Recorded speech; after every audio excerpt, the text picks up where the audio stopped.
Okay. So yes, I am here. It's been a while, and yes, I know I am not the best content creator. I will keep shouting it till the cows come home. Okay. Yeah, it feels good to be back. Um, yes, and tonight y'all see me. I'm not made up. My hair ain't done, but f y'all, I'm doing this today because I'm tired. Okay, but we gonna see this through. Okay, because it's not about me tonight. Um, it really isn't. It's about my guest, and you all should know Mspoly by now. You talked a lot about her everywhere, and everybody has an opinion. But before I bring Mspoly on, I just want to give a shout out to everybody in the chat so far. They're the first ones that showed up, and there we go, my girl Raw B. She out here putting in work, going to do one of the hardest working women in YouTube. Okay. And here we go. One of my aces right here. Knowledge of relationships. How you doing, man? Okay, whoever is working the back your stuff. I don't know which one of y'all is, but hey. um, so I'm gonna get right to it. Y'all know I don't like a lot of like hard intros and whatnot. Y'all see the title. We're gonna be talking about basically what is going on with Mspoly and kind of letting her talk about her experience as it pertains to what you know about it and what you don't know about it. And I'm gonna ask some pertinent questions, and maybe by the end, if some of you want to come up, let me fix my mic here. If some of you guys want to come up and speak and ask a question, that's fine, but this won't be a long live. Today is Monday. Okay, we got kids upstairs getting ready. So this is what we're doing tonight, and so I'm gonna just do, and here we go. I'm gonna say hi to my guest, Mspoly. How you doing, madam? How well? How are you today? It's good, good. I'm doing good. I haven't learned how to work this background thing here. I It's, don't even it, know if I have the right level and streaming y'all. one day at a time. We're gonna get better every day. I promise you will. We Keep messing know, with it. like I have it. Actually, listen, M3 taught me how to use what I have so far, and Yes. gave me a crash course, and that's all I know. What he taught me, and that was kind of by force too. So, Oh, geez, we gonna talk about it. but let me get into it. Let me get into it. So, just so you Yeah. know, Polly, and I told you before, like, okay, it's been a minute since I've been on my channel. Sometimes you guys can see me around, but it's been a minute. But while I'm around, I be in the clouds a lot, and I listen around. I don't always, well, actually, I usually never be in the comment sections of people videos, but I watch. And the other day, I seen the video of that came up on my timeline of you and Kendra, and I Mhm. didn't, at first I was grabbing my pearls. I was like, what? That looks like Miss Patty. And I was like, why is she on here? Like, I mean, not to say anything. Shout out to Kendra, but Yes. I was like, why is she on Kendra's show? Like, wow. Hmm. And then I mean, I know about the audience over there. I get it, but in general, I was like, what's this about? So I did watch it for the most part, and I guess what caught my attention was the comment section. It was Mm. extremely negative, and I mean so negative. I have never seen a stream that negative in a minute. I don't even know. Yeah, I don't know. Like that one was really brutal, and that was just the comments. Then the comments under the video was getting even worse, and I was like, wow, like this is not the most receptive audience at all. Um, so I didn't know if most people or Kendra knew you at all. Did Kendra have any knowledge of who you was before you came up? No, No. that was Okay. complete, just Just boom. Like I even did it myself because, like you said, when you know you're supposed to go live, you're supposed to kind of get dressed up. yeah. I was one of those days I just pushed the button and I was like, I'm in the backstage and I'm like, oh snap, and I just frozen. So I was like, gotta do it now. It's too late. Too So late. wait. Okay, so let me walk me through this.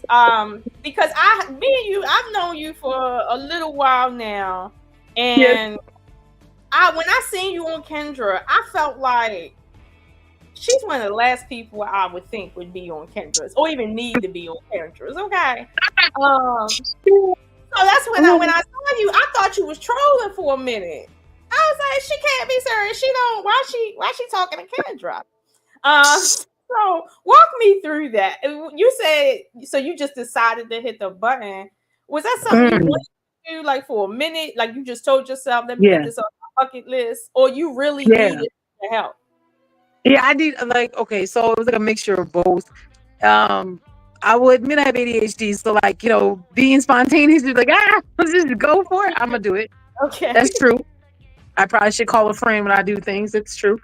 But like probably like 2 years ago, no, maybe more, like 2 or 3 years ago, I saw Kendra and I was like, you know what?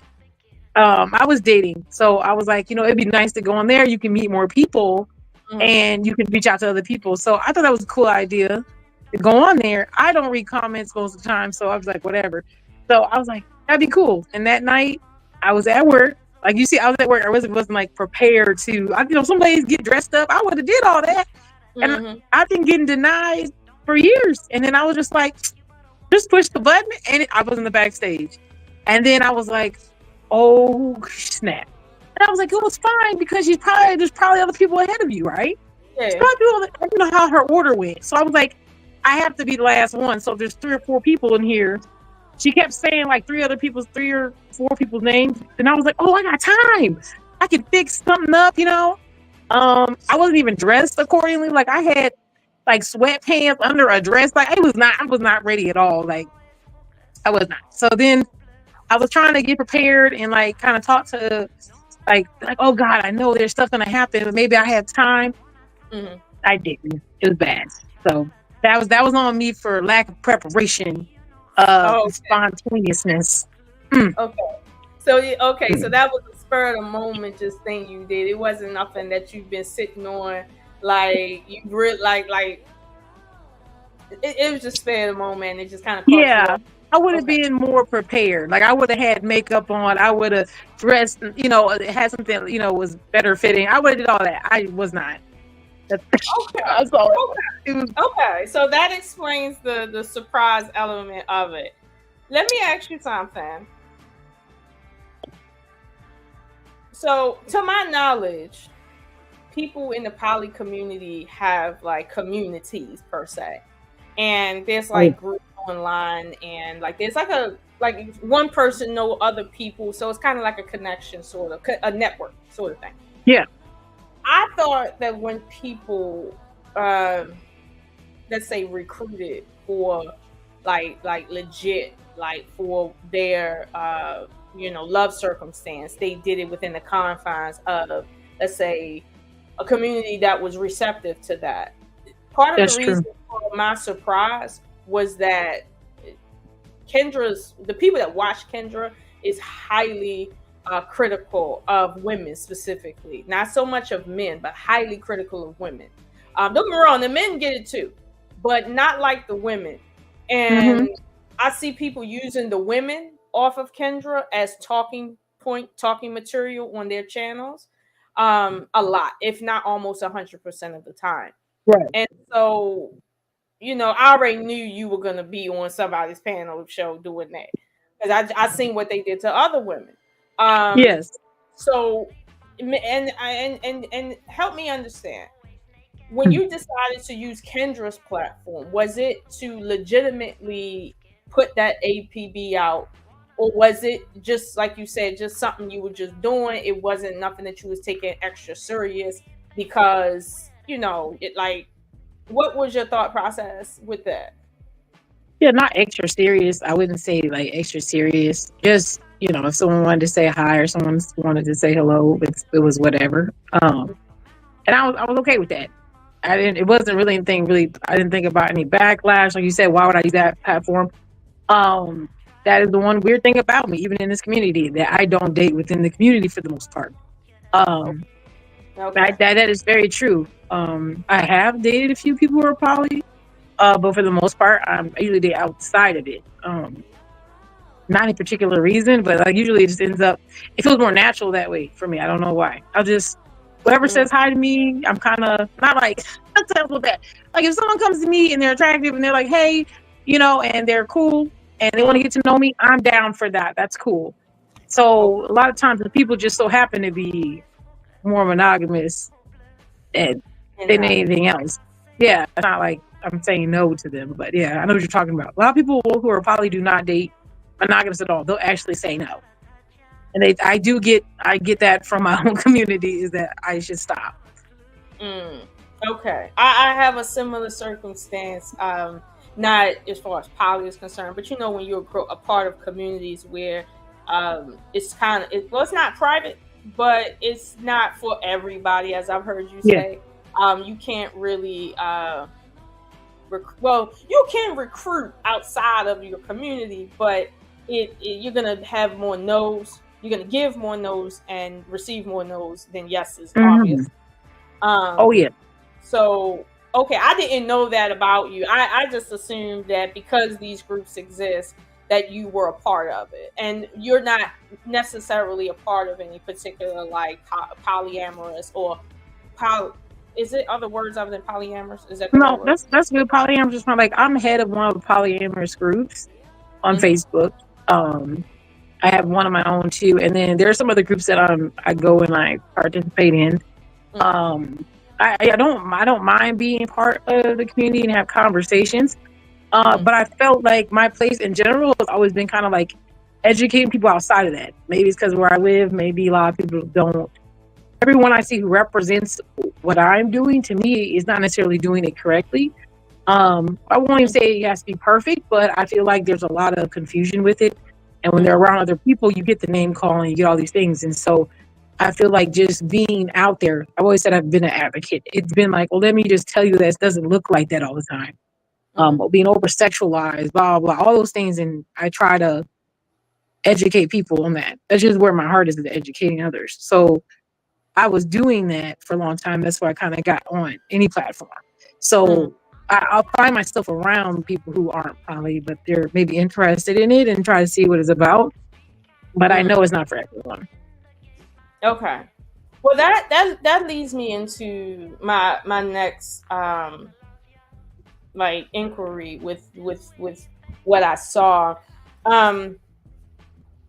So just so I'm saying this correctly, I was watching someone's panel. Whose name I won't say. And there was a particular issue with the idea of you accepting being what's understood as a slut. And I mean, we don't need to over define slut or whatever the case may be, but there was this idea that what you're doing is, let's say, as close as it can come to being adjacent to just sexual nudity, being sexually lewd, just for whatever that is.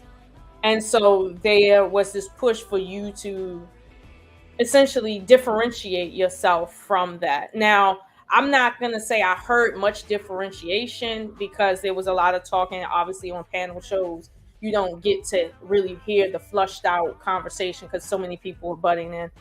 But what I wanted to understand, at least from you, because I heard you say several times, like, I don't just sleep around. I'm not 304. I'm not what you consider this thing to be. However, people are, and I get it, people are confused. They're like, you're telling us this, but then you're saying this, and I'm looking at this. So what is this? And I guess I want to give you the opportunity to just kind of flush that out, because I do genuinely see why they're confused. But at the same time, to a degree, I think I understand what you mean by there's a difference between what I'm doing and what a 304 or a slut or whore, whatever, prostitute, what they do fundamentally. And maybe it's a different reason for it. What say you in terms of clearing up the misconception between what a slut is and then what your life circumstance is? Yeah. So I mean, it is one of those things where I've had many battles, and it's hard to. It's hard for me to understand how other people think because I'm naturally like in the mind like it's two separate things. So I understand what you're saying. Okay, you were with more than one person. I understand that. At the same time, I understand what I'm doing, but I'm not with someone new every week. I'm not with someone new every 3 months. This isn't something where I'm just having a sexual interaction and that's it. There, I don't want anything from it but that, or some maybe or something that's like you fix my car or something like that. It's more than that. I'm put in intentional time. I'm literally trying to get to know someone. It is the same as if it was one-on-one monogamous. My time is split up different, of course, but for the main part, it's just like I'm having that with more than one person. And when I think of a 304, and I'm not trying to say everyone has their own definition. Because I try to understand the whole thing myself. Well, you say there's a 304, and I say, well, what's the difference between a 304 and just a regular person? It's a woman who sleeps with more than one person. Okay. And, she just sleeps with different people. And, she'll get what she wants to get. Okay. But then I'm confused on that because I'm saying so this might be different people, or is it the same people? There's no real clarification on these 304s. To me, it sounds like you're just saying any woman who sleeps with more than one man in any span of time. Because I keep hearing different definitions within these areas. Some will say, oh, if it's more than 3, 5, or whatever. Then you hear people say, well, if you're not a virgin, then you're 304. And I'll say, okay. What is their definition depending on where you are.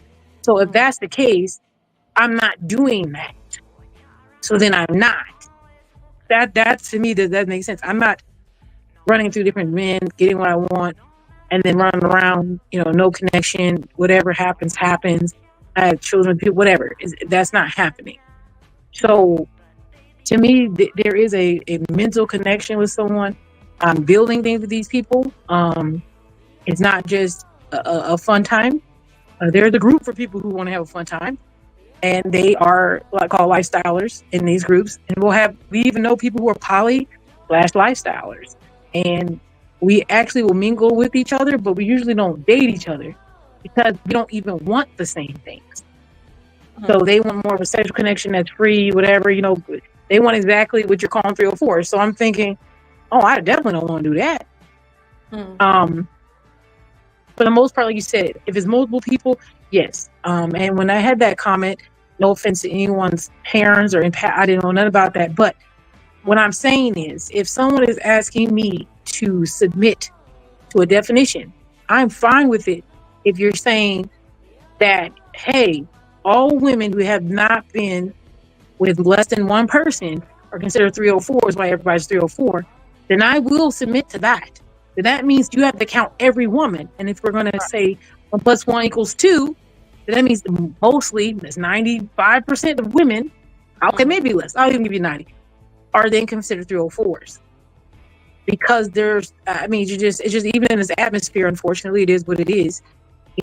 People running around doing all these things, being very open sexually. There's not a lot of people who've had one person. So if that's the case, then I will say, if you're saying that's what it is, and I'm saying, I know I've been one person, then I will submit. I will submit. But I'm not going to submit to you just saying I'm equivalent to the girl you smashed once and you never see her again, and your cousin or your 3 friends, or she's been passed around and nobody wants her. And they don't even know her last name. I'm not going to submit to being equated to that when it's not. Okay. Well, you know what? I think what it is, and I think it's fair that you ask people, like, what is your definition, and you work from whatever they say. I often tell people that it's a slippery slope when people get the individualizing definitions, because like right now, like with your case, before we can even figure out what you are, we got to ask someone else, well, what is your definition of 304, and kind of like do the litmus test to see what that looks like. And from what I'm seeing, people are giving you a definition, and then you're taking that definition and kind of mirroring it back on them and saying, hey, this applies to your mama, essentially. Like, Yeah. like it's No, I'm just saying. Yeah, and I didn't mean it, and I didn't. But that's I meant it. I'm not saying I didn't mean. What I'm saying is, if you're gonna say that, stand on what you're saying, because then I will stand with you. I will stand up there with your mom. I'll stand up there with your sister, and I will say I'm slut. But if that's not the case, if you don't think your mom's slut and she's been out here with more than one man, then you can't put me in the same category. And I had to make it more personal, because some people don't feel that until it's personal, because they are making that whole show very personal. So I'm asking them, it's like, put yourself in the other way. If this was your sister, if you're saying, yeah, she still is one, I'll stand there and I'll take it, because you're right, by your definition, I qualify. But it only qualifies with your 1 + 1 = 2. You're saying that this is what it is, but I'm trying to understand. I'll fit in where I belong if that's what if that's what you believe the definition is. Yeah, I see what you're saying, but you know what? I see where that's kind of the individualizing of the definitions is something that hey, with the watch on YouTube, I see where that can kind of convolute the conversation in terms of getting down to the nitty gritty. So it's to no surprise that other content creators are not able to get a cohesive conversation, because everybody's throwing all these different definitions in there. Now, I'm just gonna kind of take it from, I'm not a religious person, period. Mm-hmm. I'm the furthest thing from Christian or Muslim in religious definitions. However, I'm very close to the Islamic community. I'm very close to Christianity, not necessarily the Christian community, but Christianity itself. Mm-hmm. So sometimes I can take positions with religion that people would say, why would you say that? You're not even a Christian, or you're not even going to the mosque, da da da da. But people don't understand how intrinsic I am in these cultures and these systems, that this is who I am in terms of the difference. So I want to kind of, let's say, just say a word straight, as they say.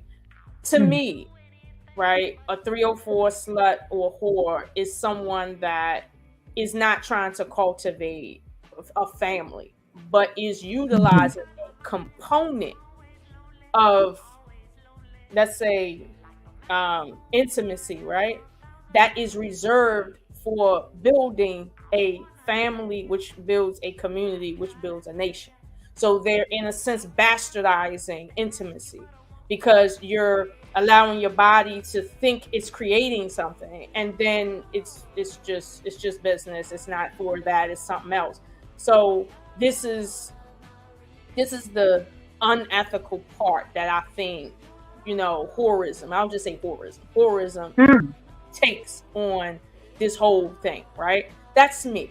However, in your case, from what I understand, and you can correct me if I'm wrong, you're saying, listen, in a traditional sense, I'm not serial dating, trying to find the one. I have just found what I do, in that I have multiple partners. However, these multiple partners, I'm reserved to them. I'm not reserved to anybody that just likes me, or even that I like. That's not what it is. My partners is very much a part of any decision that I make, and maybe even in a traditional sense. So it's not as cut and dry as I'm just sleeping around with whoever a hat on for me. That's not this life. Even though people, like you mentioned, can show an unethical aspect of Yes. polyandry, but for what it's real, for what you're doing, that's not what that is. The horism of it is that's not what's happening. Is that correct? Yeah, I think that was actually a wonderful way to say it. I don't think I could have said it any better. I think that's really Okay. true. Like you said, yeah, like my intent is to build something. I'm not trying to find someone just to have a good time with for a year or 2 months. Like I'm building businesses with these people. You know, we're moving towards like, okay, well, if these are the people we're going to be with, let's start doing this, this, this, this, this. Mm-hmm. So it's definitely not like you said. Like sometimes I can like someone and they don't move well with my partners. I don't choose that person. You don't fit in with what where we're going, and that doesn't work, and that's okay. Mm-hmm. Okay, and you know what? I'll say this. That's pretty hard to swallow. It's pretty hard to swallow because it challenges the very nature of humanity. It challenges what we understand is really the nature of men, because like women, we know how we do with men. However, the male issue with, like, women can share men for different reasons all day long, but to have the idea of a male wanting to share a female and their emotions are connected to it, that is something that honestly you don't run into too many males with that level of I don't even know what the word is. Is it compersion maybe a little bit? No? Maybe, because I just know that's part of the reason why a lot of times marriages break up, because men have this hyper sense of my space, my territory, no other, let's say, male to threaten my territory. And males are very territorial, as women are too, but in this case we're talking about men. Men are very territorial by nature, even with their own sons. Like, we've proven that the reason why when sons get but so old, they start getting an attachment to their mom that's more like a husband. So therefore there's this tension between son and dad, because son is there kind of like as an overseer for mom, but dad is the overseer for mom, so there's a clash. So this is where the boy and the son gotta separate, and we see that in the animal kingdom as well, especially with wolves, so, and lions as well. So predator animals like that. So it gives us insight to who we are, even though we're not animals. We just know we're not the only species that have this innate culture. So when you say, the males give permission and they're involved in who joins, like I say, I understand why most of the public hear this and they're saying that's not how we operate. What is your explanation to why those men that you choose can operate like that? Yeah, I'll say I'm pretty good at choosing good partners, but it does take time. It's not like something that's really, really easy. And I think that there has to be an overwhelming, I won't say a thought, overwhelming known fact that I am worth being with me, whatever that is, whatever the benefit you're getting from that emotionally, whatever, is worth having someone else in that space. And if I am worth it, then that's part of the, I don't like it still. I never heard none of them say, I'm just so overjoyed. Absolutely not. But are you worth it? Is it worth still having a connection with you? Is it worth it every day to, I might not like this, but I can, maybe just like, I can swallow that. We still have our boundaries, some things are too much and some things are fine. So when you have that, I think that helps. Building a community within them too. I think that helps too. I think a lot of men too, on a bigger scale, because I'm not the only one who does this. There are women like myself other places, but a lot of times, and this will be a little bit deeper, but I do think our men are a little bit more feminized how they grew up, right? Okay. And so having, like you said, that over the top, like, I don't want to share my space. I don't think they have that heightened alpha that most of them don't. They Okay. just don't. I'm not Okay. saying all of them. I'm just saying. So I think when you find out here a lot of males, they'll be like, you know what? I'm getting this, this, and this, and I'm okay for Okay. whatever reason. Okay. And you know what? I think it might be worth saying that maybe that is the long and short of it. That there are some men that they're not like other men in that the, let's say, that alpha territorial aspect that's natural to men, they have in a sense foregone that because there's something else at play other than that natural instinct to be the only male in the space. There's something else that might be even more important because there might be other factors in, like, I seen a woman with 5 partners that lived in the same Mm. house, and I'm gonna be frank with you, she was a bucket. Okay, she was a bucket, and they were even worse of a bucket, every last one of them. Not even on my worst day would I Oh, get my leg. Not, no. I got a reputation. Even if I'm a whore, I only sleep with certain God. types of men. Okay. That Oh, type, okay? Like that type, okay? oh God.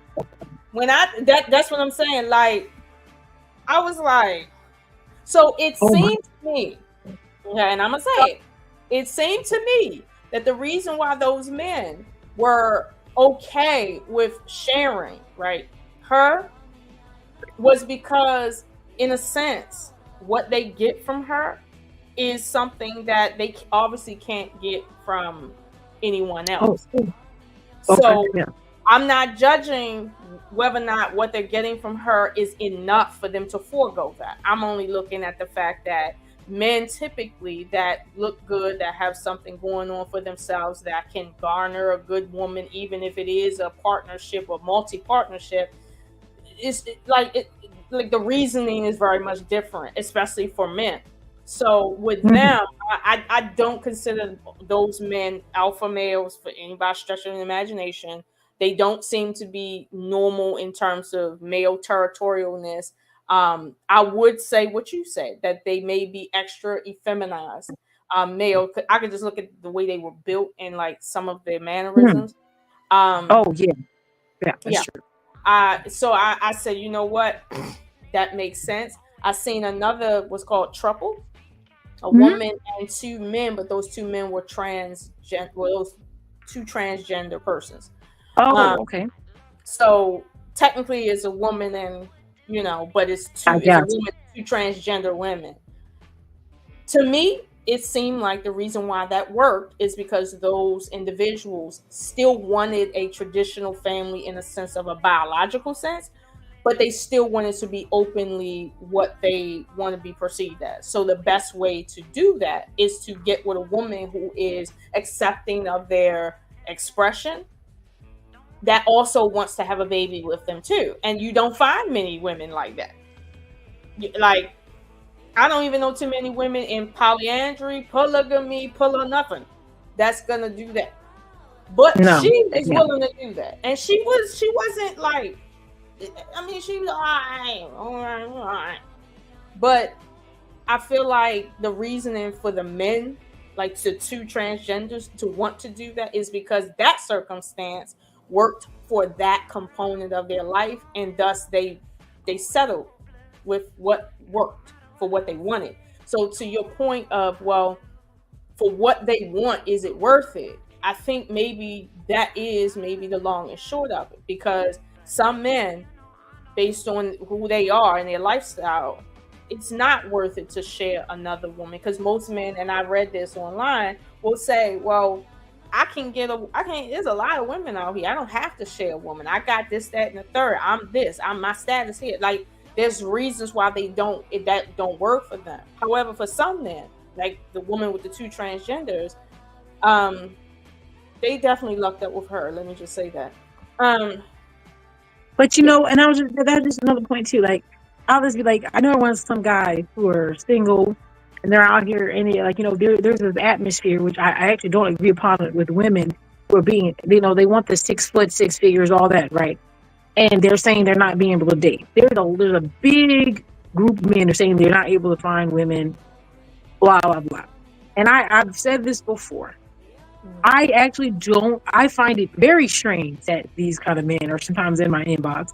And the reason why I'm saying that is because I also feel like the atmosphere where the average man who's making, like, I mean, even doing good pretty, like 50K, he's maybe not that tall, he's not blah, blah, blah. Even though I think, hey, that'd be a cool person that you'd marry if you're monogamous. Some women are saying they don't qualify. Well, basically, you're pushing them into a different community of people who are like, okay, you know what? Okay, you know, I wouldn't mind dating you. I'm okay with you making this. I don't really have those kind of, you know, my mind, that doesn't really bother me too much. And I'm fine with you being under 6 foot and blah, blah. And when you have that, then basically it's like, I feel like more men have moved over into this arena of trying to be trying poly out, because they no longer are trying, you know, the girls they think they are hitting, they're not getting those women anymore. So why not try something else out? That's what I feel is kind of happening. Yeah. And now I'm getting approached by men who I wouldn't normally get approached by, because, like you said, it is odd. Yeah, it's very odd. But that's the part that I see people struggling with that right now. They're not saying that, especially on the stream. They're not saying that, but that's where the questioning is. Like, we're gonna address a few questions in the chat too. But that's where I felt a lot of the questions that were coming at you over the last week or so has been coming from people are wondering, how do we make sense of men turning towards this instead of men operating in their natural, you know, territorial instinct to maintain in terms of a family. However, I get it that there's other things at play and they may make other decisions. But I will say that I don't know if you agree or disagree, but that in and of itself may be true. But two things can be true at the same time. Although that is an issue, right? It doesn't necessarily mean that like I think you said this before, like everyone should be indulging in that lifestyle. Because, I mean, you can do the math. If everybody did that, we wouldn't have a nation. We wouldn't have a community. We did, like, if you want to talk about like a destructive type of circumstance, as if we're not already on that path, we can destroy ourselves even faster than what we're doing now if everybody decided to act this way. Which it kind of leads me into what I want to get into last with you, in terms of how women are supposed to comport themselves, period, regardless of their lifestyle, family, or relationship style, to maintain. Because again, in the beginning, you've differentiated what you do from the unethical parts of this, which is important. But let me get to a couple of these. Let me go scroll back. Sure. So, someone in the chat says that Gaia, or Gaia, I'm sorry if I'm butchering that, says, I don't think she really knows the why, just searching for something. Is that true? That everybody or you are searching for something and you have or have not found it within polyandry? Yeah, I think the concept that like we're always searching for something is not true. There's a lot of people who are poly and they cut off. They turn to triples or quads or whatever, and they don't really go outside of that. They don't. But you don't get to see them a lot, so it's kind of like they're hiding. I call it hiding in plain sight. There's a lot of people who are walking around and they just don't say anything because they don't want to be judged, and it's a lot. So I'm not saying there's like just massive amounts of people, but I'm saying there are people you know that decide to be with more than one person. It's just what it is. But when you say looking for something, I'm not looking for anything other than a good partner. like anyone else. So Mm. yeah, I mean, I can't say I'm not looking for a partner or I'm not looking for someone to be with. Sometimes, I want to date. And then I'll say, okay, I'll open that up because I have the time and space for it. And sometimes I'm not. So it's not constant. Like I said, I want to close off here. I don't want to be doing that, forever. So it's not like anyone's missing anything. Per se, I can stand alone with each person. So it doesn't feel like that at all. Okay, I got you. The next question comes from a girl Raw B. She says, "What's the true benefit or benefits of sharing yourself with many men for real? What's the true benefit? I guess from a perspective, I think she means from a female's perspective, because I'm gonna be honest with you. Historically, this conversation has been reserved for men that want to benefit from women, and they have. Studies have shown that when men marry, they benefit, and when they marry multiple women, they really benefit. However, on the flip side of that,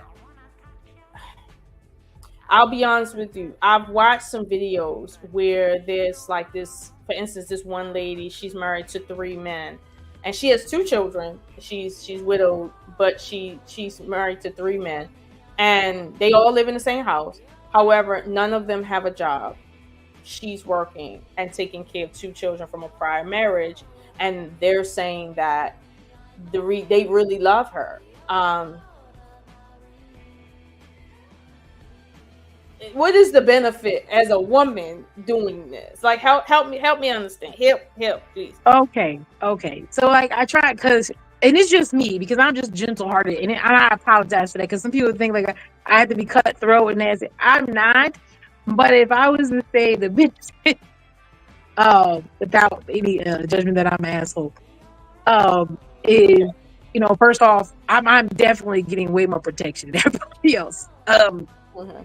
But way more protection on different places. I know I try to avoid saying this, but at the end of the day, it is what it is.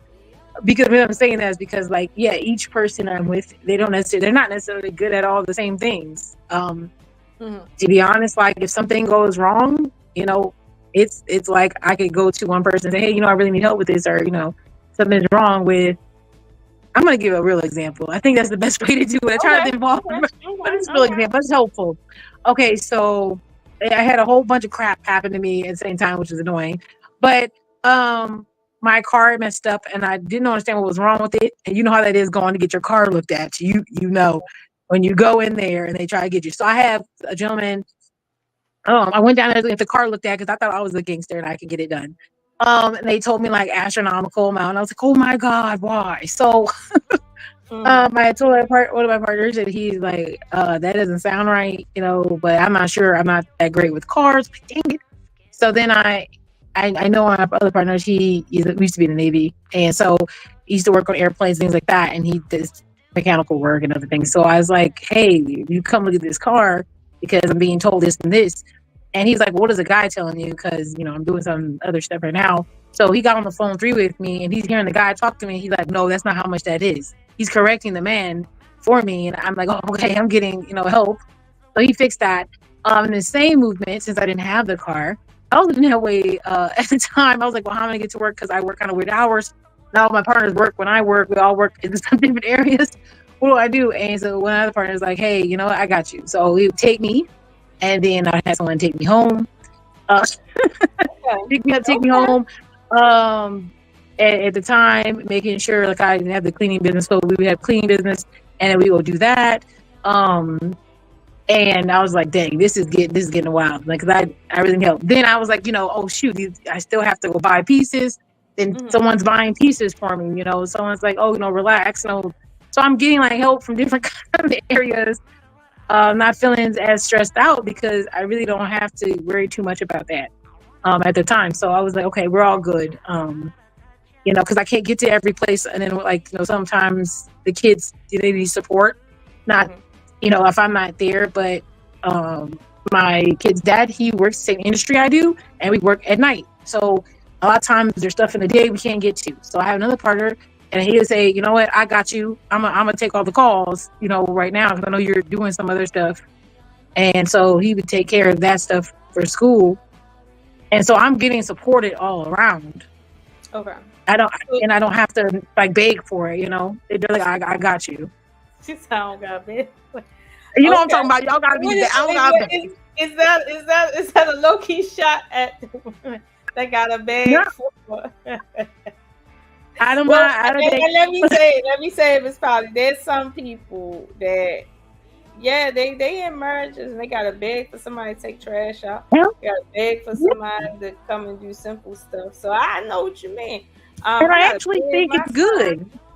I'll tell you, I think it's a little good. I mean, because like I said, I'm not going to keep saying the alpha thing. I don't care about that too much. That's annoying.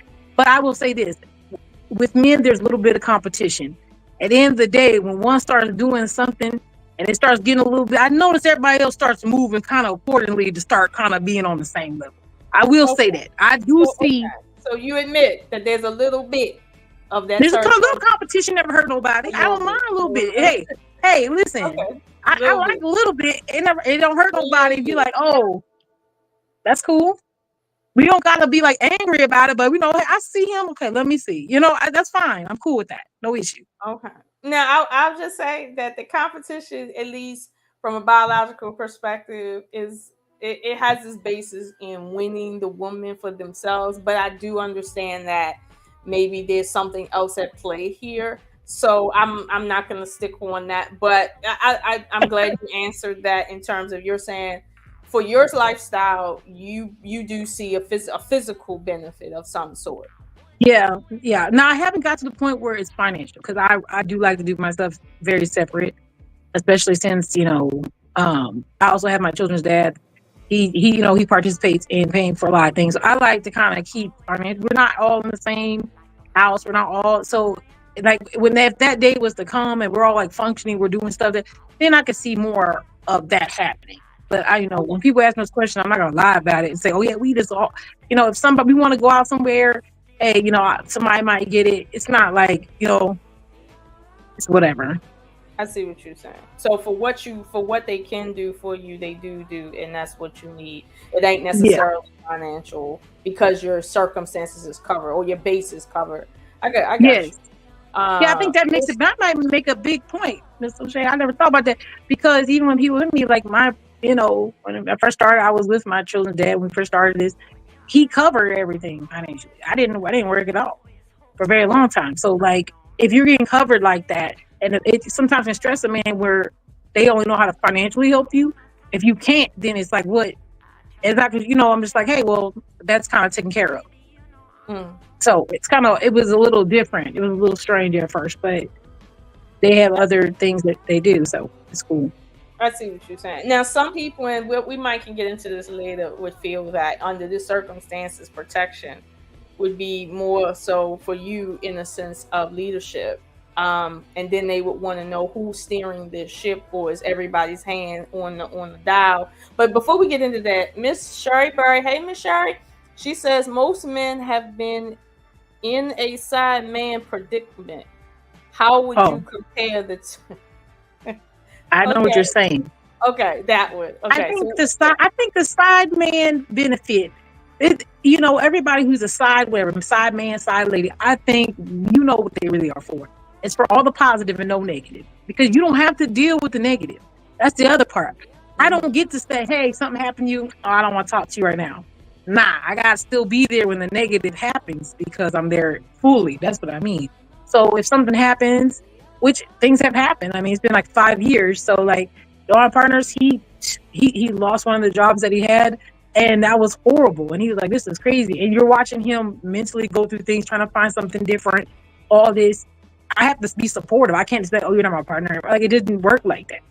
So it's not sex in the in that it is a full-on relationship where you can't break up with him because he's not supporting you financially, or if he ain't just busting it wide open with you, that's the only reason why you would even talk to him, stuff like that. I think that's good. I that was my idea. I will take responsibility for the financial removal. I took that away because I was financially taken care of for so long that I felt like it was a trauma to me. Not saying it is. That's my own issue, but I didn't like that. So I don't want that to be the reason you're here. I don't want to be because you're taking care of me and I should do what you say, all that. I just want to know that you're here because you want to be, and I'm here because I want to be, and that's it. And so I took that away, and I feel like that works for me. That works for me. But you know what? I'll say this to taking away the financial piece. I think technology allows us to do that. But in reality, without technology, we wouldn't have the capability of doing that. Like in a natural sense, we wouldn't, because it's like everybody has to, let's say, carry their weight in anything. Like it don't matter if you're even a woman. Two women trying to survive together, not in no lesbian situation, but two women trying to survive. One can't be laid up, kept, and the other one just working. Like, that's not how it go.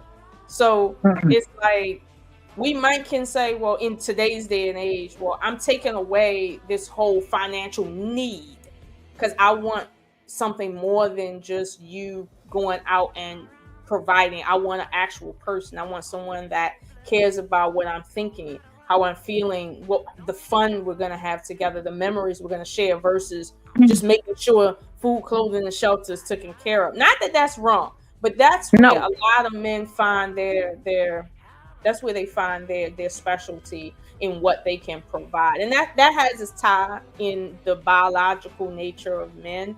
But I do understand that we are moving forward quite fast when we ask men to forego their biological nature to bend to something that essentially is not their nature, but they have to try to understand. So this is, again, one of those instances where when someone's asking you a question about, men and leadership, they're asking it from the standpoint of biologically, this is what men do, what they're supposed to do. But what you're saying is something that goes against their biological leaning. I'm not going to say what they have to do, because nobody has to do anything. They can choose.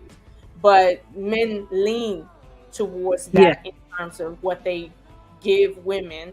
And it's only because of your circumstance, for instance, that you can take that off the table. Many women, at least from what I understand, are not able to take finances off the table. Yeah, I mean, not really as much as more, Miss O'Shea. Because that man showed enough. He don't pay for me as much. We broke up. He don't pay for everything. He take care of the babies, but that's I take care of me. That's really important to me. That I take covering myself, but also, like you said, it's when they take that away, it kind of, and not everybody's able to do that. And that's why I get why guys do that. Even me, like when they would try to buy something, I say, "Oh no, I don't want help," and they would say, "You're taking away me showing you the way I care about you." So I had to stop doing some things too. Yeah. So I had to start being like, "Okay, go ahead, just pay for damn food," or you gotta let them. You have to let them be men, at least a little bit. But here's the thing. The idea of letting them be men, that's where I think the conversation becomes contentious online, especially because men don't want to have a sense you're letting them be men. They just want to be men, not because someone's letting them. It's like a man saying, I'm letting you be a woman, because if I say no, you won't be a woman. That kind of sounds weird. So when we say, whoa, I'm going to let you be a man, it's like they're just looking for us to just look for them. That makes sense. Now, there is some men out here now that feel like they on, what's this drizzle sprinkle stuff? The drizzle. I don't know which one it is, but there is men out here like drizzle that. For the guys. Drizzle for the guys. So it's like under that circumstance, now that's something different. I don't know if you deal with that, but that is something different. Let me take a couple more here. Robbie says, I'm not judging, but is it a money thing? Is it a sex thing? Okay, sex thing. Is it emotional? And I'll say this. A lot of the couples that I watched online under polyamory, I noticed that when people were talking, I noticed other people's faces. And I noticed certain circumstances, like I told you, like it's like, okay, everybody is unemployed, and yet there's, or some people are looking at other people like, you know what I mean? It's just little stuff that lets me know, like, this is not something that everybody wants. So I don't know why people are here. Is it for an alternative reason that is what maybe you would call unethical in this circumstance, i.e., like she said here, money or sex, or is it strictly emotional? Because I know some people that don't want to have sex at all. Like it's just an emotion. Yeah. But I would wonder, is that poly just because you talking to somebody? Yeah. They call them platonic partners, and they don't. Platonic They do not have poly. There are people who are platonic, and they're like, that's my platonic partner. Like, if they need something, they gonna pay for it. They do everything. They just don't have sex with them. So they basically paying for a therapist. They friends, but they treat them like they together. They just don't have sex. I don't know. I can't really tell you. No, I got you. So okay. So I know you can't speak from everybody's perspective, but would you say you have seen people that do this just for the money part, or just for the sex and money, or attempt to be emotional when it's not? Now, when I do date, or like when I say date, like when I go out on a date and I get to know someone, blah, the few men I've met, I feel like they definitely reflect how I feel. Like if I find someone, I meet them and there's a great connection, I have the ability to go further with that connection. That's all it is. But like, I'm not going to be like, oh, every person, boom, boom, boom, you're hot, boom, boom. Like, that's not how it works. And so they're more emotionally connected to the people because they really just want to get close to this person, get to know them better. Obviously, at some point they may get sexual, but a lot of times it's more of the mental connection. There are some people who are in this because they like to have sex a lot with more than one person, but we still call those people more lifestylers. That's why you hear people say, oh, I'm poly in lifestyles. As people who are connecting, they don't really connect through emotion. It's the weird, it's like the opposite. So if you don't connect sexually, that means like if someone knocks it down, it's not going to affect if you like them forever. It doesn't really do anything for you. You're not connecting to the sex. So those people, I tend to see those people who I'm like, okay, you kind of move that way. Yeah, okay, that makes sense. But people who do, like, they just keep having this empty sex. It's like there's nothing there. So they keep doing it, trying to get a high they're never going to get. It's like, I guess, doing like, what is it, coke or something? I don't even know. I don't really do drugs. But heroin, it's like you'll never get that high again. And so they keep doing it, searching for a high they'll never get. Yeah. And that to me, it looks sad. It doesn't look like a positive thing. So I've seen people like that, and you can see them, they'll think they're poly. And that's why I say I want to correct if you're doing it right. Because they'll think they're poly. And I'm like, you're not. You just want to have multiple partners, not be held accountable to you being sexually acting out. And they are. Okay. That's what I think the generation now is going towards, that the sexual acting out and trying to get a high that they're not going to get. Okay. So you're saying, and this is, I'm just taking this in. Okay. I'm innocent here.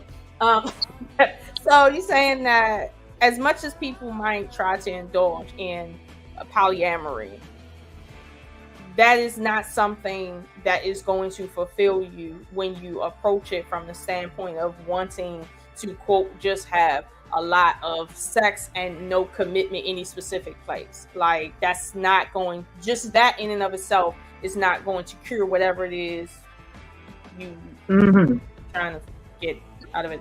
Yeah. Like I think some people are sad and lonely, and they feel like, okay, well, if I get in the poly, or some, I'm not saying it's always, you guys think, remember, I'm a little bit different. Most people, they're with their boyfriend or whatever, and he wants to go outside and have sex with other women, and they'll say, okay, well, we'll be poly, and he's trying to indulge in all the sex with other people, and then she's like, oh, let me go out here and participate. She's not really wanting to, not all the time, but like it's like you're just watching them just give themselves over and over to the sex, and they don't really, it's nothing getting out of it. It's just like they're trying to get some high that doesn't do anything and just keep doing it. I'm in one of those groups. I don't necessarily like all these they won't do in there. I've met people who are like, they call them poly lifestylers, and it's like I used to be like, I'm just going to be in these groups because I didn't understand there was a separation, and that we definitely, but I can't. I can't even, if they ask me to date me or something or talk to me, I can't do it. Because I'm like, you don't even connect to anything. You're just looking for a fun time. And then when you're done the fun time, you go to the next. You have no connection or commitment to anything. It's like a waste of time. Oh wow. That's what it is. It's a waste of my time, your time. Oh wow. We might as well just not have a good time. I just want to go home. It don't make sense. MzPoly, okay, so I'm gonna say this. This is a lot. Okay, this is a lot. And I'm sure, and I'm gonna say his name one time for the 1-9. Okay, I'm sure Mr.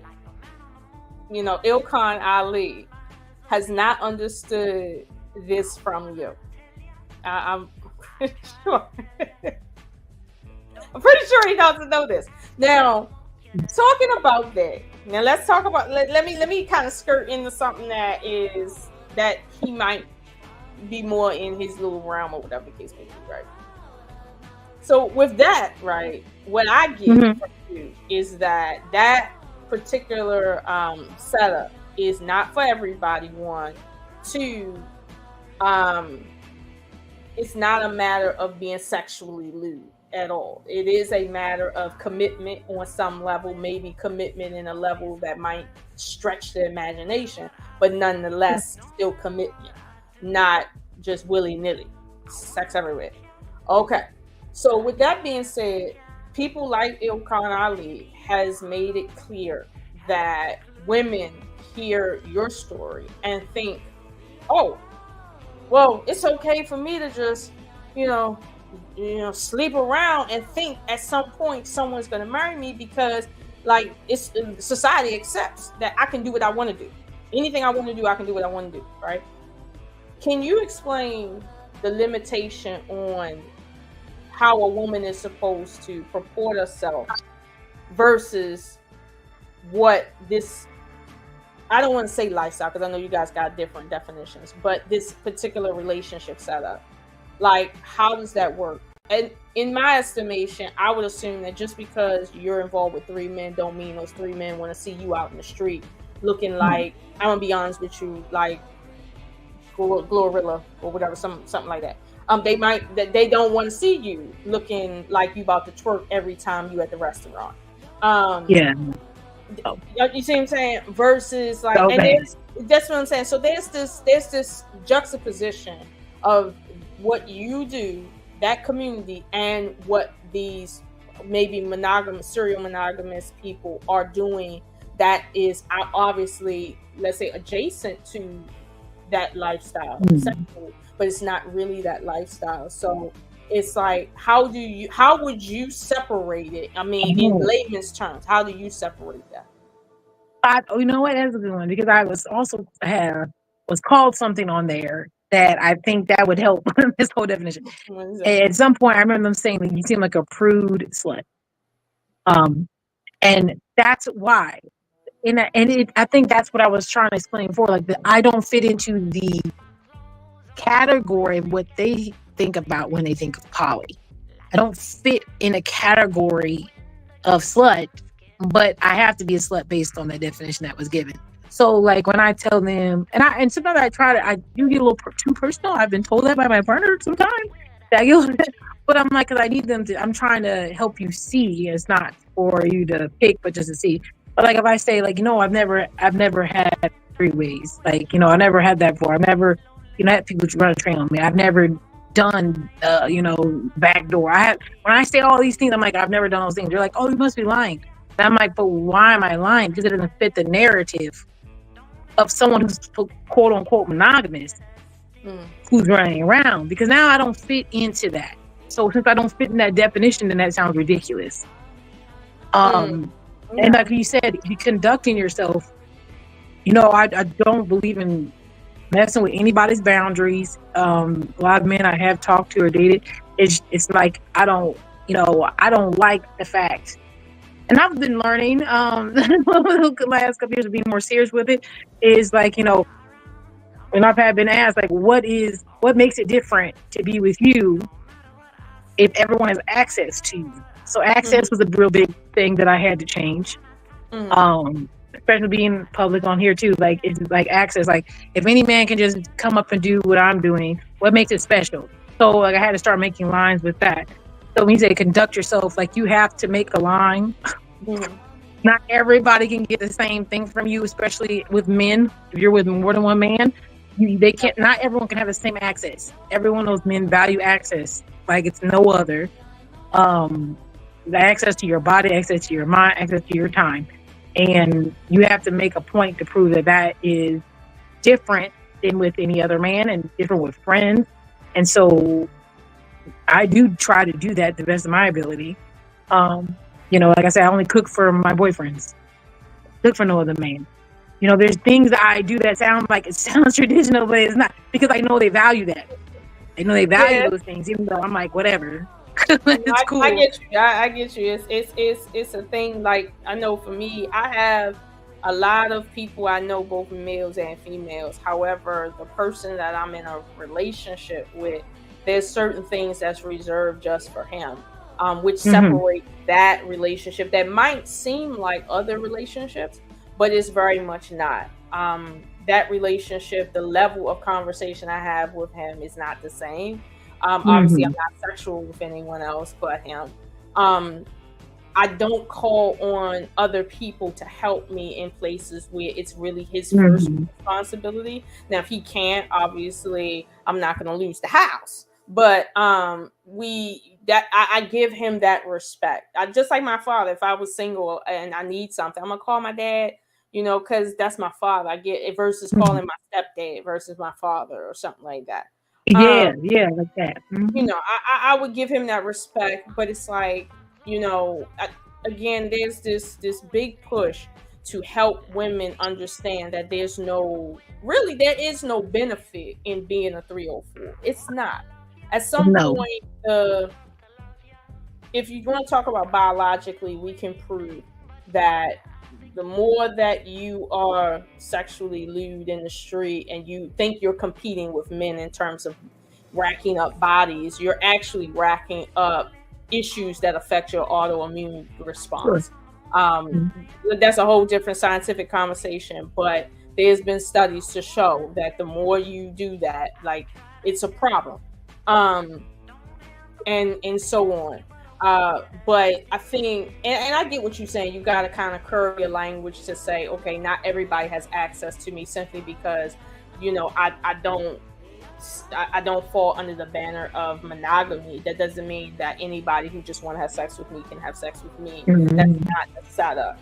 I think, and I agree that a lot of the men in the space, okay, in general, their fear is that women will now continue to go down this road that they no longer need family, they no longer need partners, they definitely don't need marriage, and now it's an issue of they no longer need to maintain a level of respect for their own position in their children's lives. So they do lewd things in front of their children because the loss of love to be a woman, it has been lost because she's just out here just essentially just moving on sexual instinct. And that's something that I agree that, and I don't agree how sometimes these guys may say this, and even to you, but I do agree with the sentiment that if human beings aren't given boundaries to live in, they will kill themselves. They will. Yeah. Like, and moving on instinct is what we can do. But if we only move on instinct, we will literally kill ourselves. So it's like, I understand the fear of what you do turning into unethical sex and that becoming a whole monster that people like yourself exist in small communities that don't really have anything to do with, and you guys are kind of like a whole separate world, and there's no in between. It's just misinformation that's just out there. Yeah, I mean, I'll say, like I said, when I always say this, 'cause I think they get scared when I come in. I've come into rooms like, and I've been told like, "Oh, don't let her speak," and I'm like, I'm not like promoting women out here to jump on every man they see. I don't. I think there should be boundaries, and that's why I think it leans towards the opposite. I'm saying I think you should be boundaries. It's not for everyone. Every woman shouldn't be giving out themselves. I've even had to, like I said, I I wasn't running around being all wild. I've been married. I've been with people for decades. It's not something I'm saying, okay, let's do this to everyone. I'm saying, and sometimes I've had partners, I've never had them even touch me, not even kiss me. So, like you said, on that platonic partner, because to give myself away, you have to be worthy of it. I still feel that way. And that's all real. When we talk on these panels with you, I can say that. You go into some other panels, that would be a joke, and it'd be taunting. Because, like I said, I don't fit into the stereotype of what they're looking for. And since I don't, then I'm a liar or whatnot, But I don't feel that. Now, I will say it might be hard to believe, but that doesn't mean you're a liar because something is hard to conceptualize. But I do think, like, Raw is getting at in the chat and a couple others, there has to be a separation between being a 304 and, like someone said, what is it here? Who said this? Like, was it Gaia said here? Seems like many call themselves poly to avoid being called a 304. That's true. In reality, that's really what it is, and they properly being called the 304, but they're trying to hide behind, let's say, a community that really doesn't represent what they're doing. But the reason why they can do that is because there's a level of misinformation that is spread because people assume that what you do is about just freedom of putting my genitals everywhere or something like that. And that's why I actually came to advocate, because I don't, and I didn't start on the platform of YouTube. Started on like Tag. It was like a day nap. One of the partners I had been with, he was a big person on there, and he was like, hey, I want you to kind of share what it is you do, because I heard you talking about it one day. And I said, okay, sure, cool. And that's how it kind of started. And those people were ruthless in there, because there is no cameras recording all that. They just wilding. So when you go in there, you're right. I don't want to be misrepresented. I don't want to, every time I walk into the room, someone say I'm poly, and next thing I know, there's somebody trying to be like, nasty to me. Like, not nasty, rude, but like come up to me like, oh, you want to go in the bed or something? Like, whoa, pause, sir. I'm not even on that. So just by being mistaken, you know what I'm saying? And that hurts too, because let's be honest here, okay? I ain't gonna have all these dimples and cuteness that long. Now I'm trying to stay.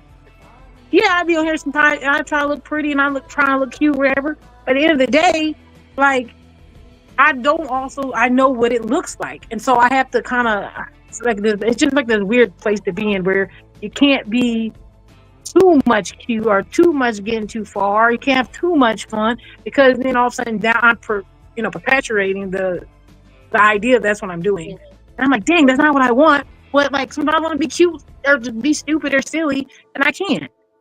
So I have to be very mindful. And I know I haven't been probably doing the best job because I get relaxed, but I get it. Like, there's people that I dated a couple probably like last year. So wait, man and woman. You saying you dated a couple? Yes. So you dated both of them? Yeah. Well, yes, because obviously they're poly. So he wanted to be polygamous. So like, okay, I'm like sister wife. So I don't know how to say that. I guess that's how, like, the sister wife. You know what I'm Okay. saying? I thought you meant like you dating her, and then like. Well, I don't know what it called, because I'm not. What happens when you're in the polygamy, and are you still with her too? Some of them, and I watched a few videos like that. People say that the best ones, this is what they say, I ain't say it, okay? They say the best ones is when the woman is bisexual. Okay, so that's what so I know people like, because sometimes people call it different. Some people like they're not together, and I still say they say they're sister wives, and they say they're with them. So I don't ever want to take that away if we're supposed to be a group. And I had my partners, and we were talking about how that merge would look. This was when I started dating some poly people, so it was kind of weird looking. Anyway, when I was talking to the gentleman, and I got to know him, and it was cool. Everything was cool, but like that was interesting to be in that dynamic and still be like, well, what happens when we asked, I was like, "What happens? I have my other partners. Like, I don't get rid of them. Like, what do we do?" I think what the problem with that is to mix polygamy and polyandry is, at least on the woman's point, the female on the the polygamous standpoint would prefer him date a polyandrous woman, because to them there's no emotional connection and they're okay with that. It's the sexual thing is what they signed up for, but they're trying to.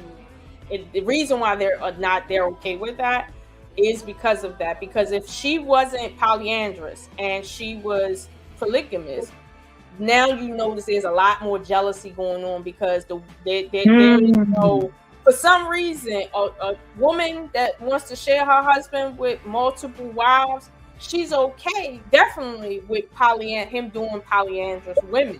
But the minute he want to do a woman that's just a regular woman that want to just be married to him, now it's a problem. I've seen that within the Islamic community. I have. Yeah. So that's because the perception is there's no emotional connection in what you do. That it is just a sexual, instinctual thing where you guys have just laid it out that, hey, we just gonna have fun and figure it out as we go, and we're not gonna build anything, and it's just about sex. But let me kind of make it more personal, because like I have a question here. Sure. Are you, the way you conduct yourself within your relationships, are you conducting yourself in your relationships based on a certain ethic? Like, is every relationship you're in a sexual relationship? And do you also like do the, what you call it, the platonic partners? Oh, yeah. Some of them. Yeah, so I had to make a whole process of this, because I never was in a situation and I didn't see a lot of examples of anyone who looks like me. So that's confusing. So basically, I'm just, if I say I'm dating, I know people think it's weird. Like, I'm getting to know you. I'm vetting you. I should say that. I'm getting to vet you. That usually takes almost 2 months. Like, just to get to know you, see if you really, sometimes my partners they'll know about what's going on, blah, blah, but I'm not having sex with you at all. There is no sexual interaction. So there's a lot of times, I've gone almost 2 years and I haven't been with someone who I was vetting. I never touched them. So sometimes I'm just like vetting them or getting to know them, because like I said, I do value it. I know that that's not something even my partners would be okay with. Like, they're guys, and they don't want me out here. And it's a big thing. It's a big thing to add someone. It is not okay. It is. What I'm by that is like, it's not like, oh, come on in, let's go. No, it's like, okay, what are this person's intentions? What are they trying to do? Are they poly or not? Like, what? Like, does he know what idea he want to do in this situation? Does he want to build stuff? Like, what is he really doing? What's his intent? Like, it's a lot to add. Okay, so let me add this. I remember hearing you say, I don't know what platform it was on, but I remember hearing you say once that you're not intimate with your partners all in the same day. Yeah. Is there any particular reason for that? Because as most of us believe, the wedding bed, or the bed between man and woman in a relationship, is undefiled. So what is the reason for having such a strict rule within your relationship? Well, I think it wasn't me. Those ideas were not for me. A lot of the times these concepts were not me. These were them. So that was something they didn't want to do, and I respect that. And I just follow suit. So hey, it's cool. Like, that's not. I've heard, like, I haven't heard them have the conversation, but I've been told that they've had their own conversations about it. So I don't know what that looked like. I don't have the answer, but but obviously there was some agreement. And then sometimes, like I said, not all partners need the same kind of sexual intimacy all the time. So it just happened to work out pretty okay. So So your guys, they personally just don't do the whole let's say sexual exploration thing together, versus in some circumstances it is, and it's just a matter of the men being okay with it. Yeah, I think the men do not. I mean, the ones I'm with, they do not. That's a very big no. I actually agree. I actually agree too, because I'm like, yeah, because like I said, they are not polyamorous. So them saying, oh, you know what, this is not a big deal. This person, I'm not competing with them. I'm in my own lane. They're not on that. So like, it's just for them. I think that would just cause other concerns to watch someone else be pleased, and they're not even conversionists. Like, I don't think that would be something to open the box up to personally. And that's what I think. Mm-hmm. Okay, so I think without going too far into people's personal business, I think that's enough for people to chomp on. Okay, like I said, it's a lot for people to take in, especially when they have to contend with the biology and then the Right. traditional way they understand the world. That's a lot to take in, but not that they have to, but it is a lot. So I'm not gonna say, well, people are wrong for questioning anything. They are correct. Now, this next Yeah. question, well, not question, but statement from Gaia leads me into um, a conversation of, let's just say, religion, right?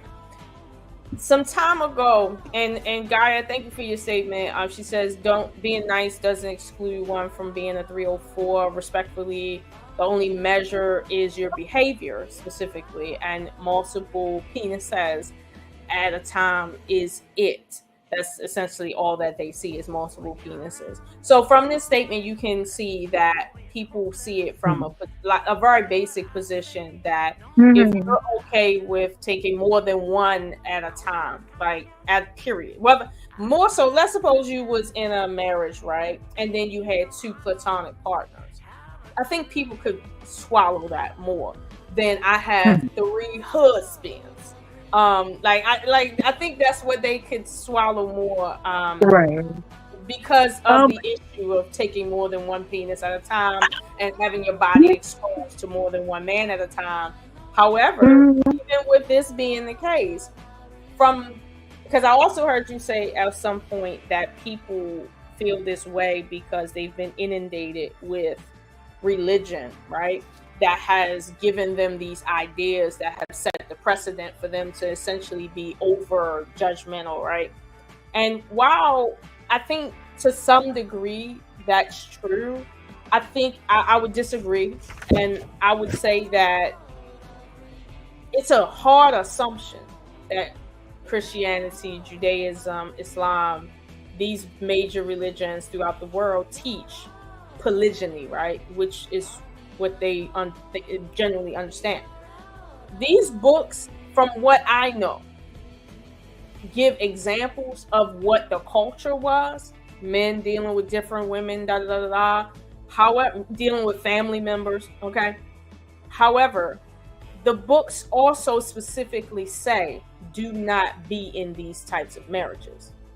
Literally, the Bible specifically has more instances where it says, do not have multiple wives. People don't read these parts, like Deuteronomy 17:17 explicitly says, don't do that to the king, who is supposed to be the leader of the people. So he's commanded not to do that.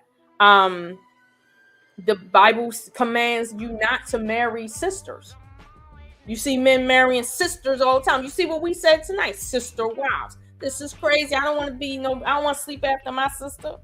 You see that? Like, the Bible is not what people think it is in terms of, let's say, recommending polygyny. And I'm not going to go into polyandry because it's kind of understood, right? Like when Jesus was at the well not the well, when he was saving the woman from getting stoned for adultery, and he's telling her, yes, I understand you have multiple husbands. I get that, but right now there's nobody accusing you of anything. However, leave this place and don't do that shit anymore. Like, that's what he said. He didn't just say, you know what, you go on, girl. He didn't do that. So I've always questioned, why do people keep using the Bible as a justification for having multiple partners when it specifically is showing you none of these relationships ever worked out good. Nobody wants Abraham's situation. Nobody. Nobody wants Solomon's circumstance. Nobody even wants Adam's circumstance, according to him, that he had 2 wives, Lilith and her. Nobody even wants his circumstance. So, and nobody wants Jesus' circumstance. He didn't have a life. So it's like, this is a weird thing. And then in the Quran, even it does allow for it, but it allows for multiple partners as a result of what they can do within the household. Meaning, if there are orphans involved, the Quran, from a religious standpoint, allow you to have multiple partners. But if that is not the case, the Quran literally says, even with the orphans, if you can't emotionally be equal amongst women, you are prohibited from sharing yourself with more than one. It literally says men are never able to be fed between women. But it says this is the condition of you marrying more than one. So you see how, even though the Quran shows you people in it that is doing all of this, polygyny stuff, it's not prescribing you, like me and you, for us to do that. So, although I agree, religion does play a part in why people can't separate anything from polyandry from just out here being, a fuck off. But at the same time, there's no real precedent for religion to be utilized in the argument of that, because the religion says 1 and 1. It don't say 1 and nothing, even for men. So, I guess this goes back to the whole question of, the benefit. But if God is saying, hey, men, y'all don't have no real benefit in this, we can equally say, well, women don't either. However, in your case, you're saying, regardless of what religion says, my life is proving otherwise. Would you agree? Like, I do agree with what you're saying. Like I said, I have my own, like you said, my own view upon some of the.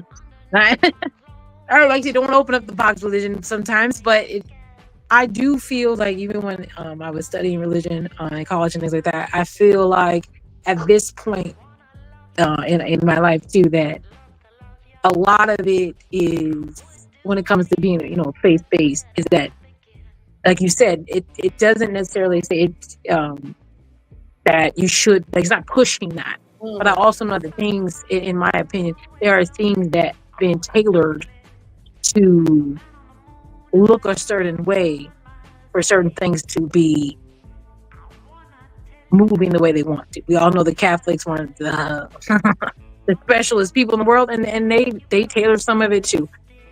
So I think at this point in my life, there's just all this.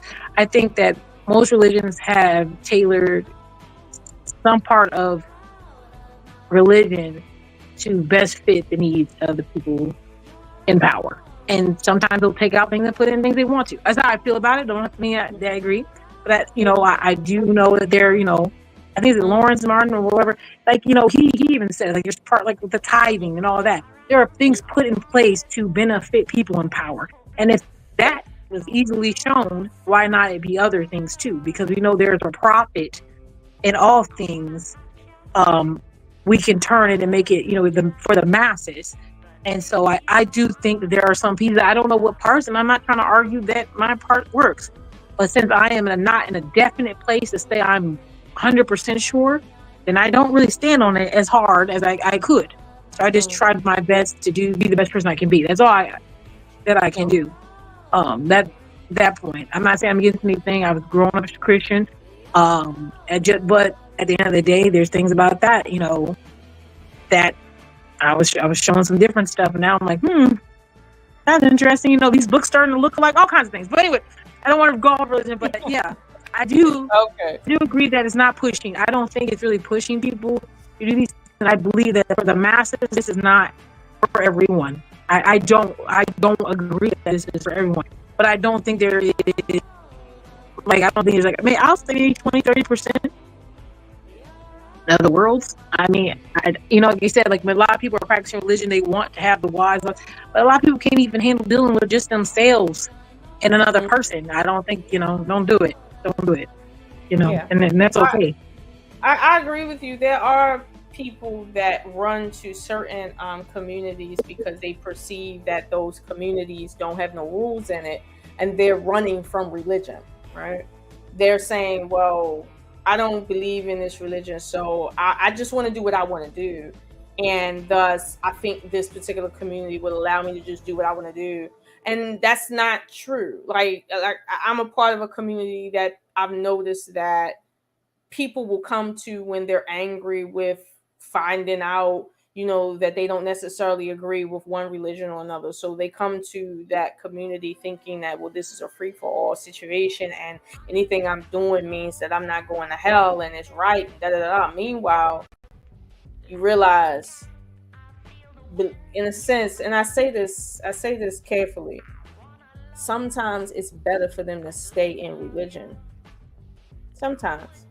Because and respectfully, sometimes I think it's best for people to stay in monogamy, because like you said, it's not for everybody to be in these other circumstances. You technically have to be vetted for it. But if you go into it with this idea that, well, I don't want to be monogamous because I don't want to be patient with nobody, I don't got time, let me just go be polygamous, or let me go just be polyamorous, and then you go out there and catch AIDS, and I mean, and then you pass it on to your child, and now it's innocent people, like stuff like that, or you come into situations like me where you'll find yourself in a hospital for all intents and purposes.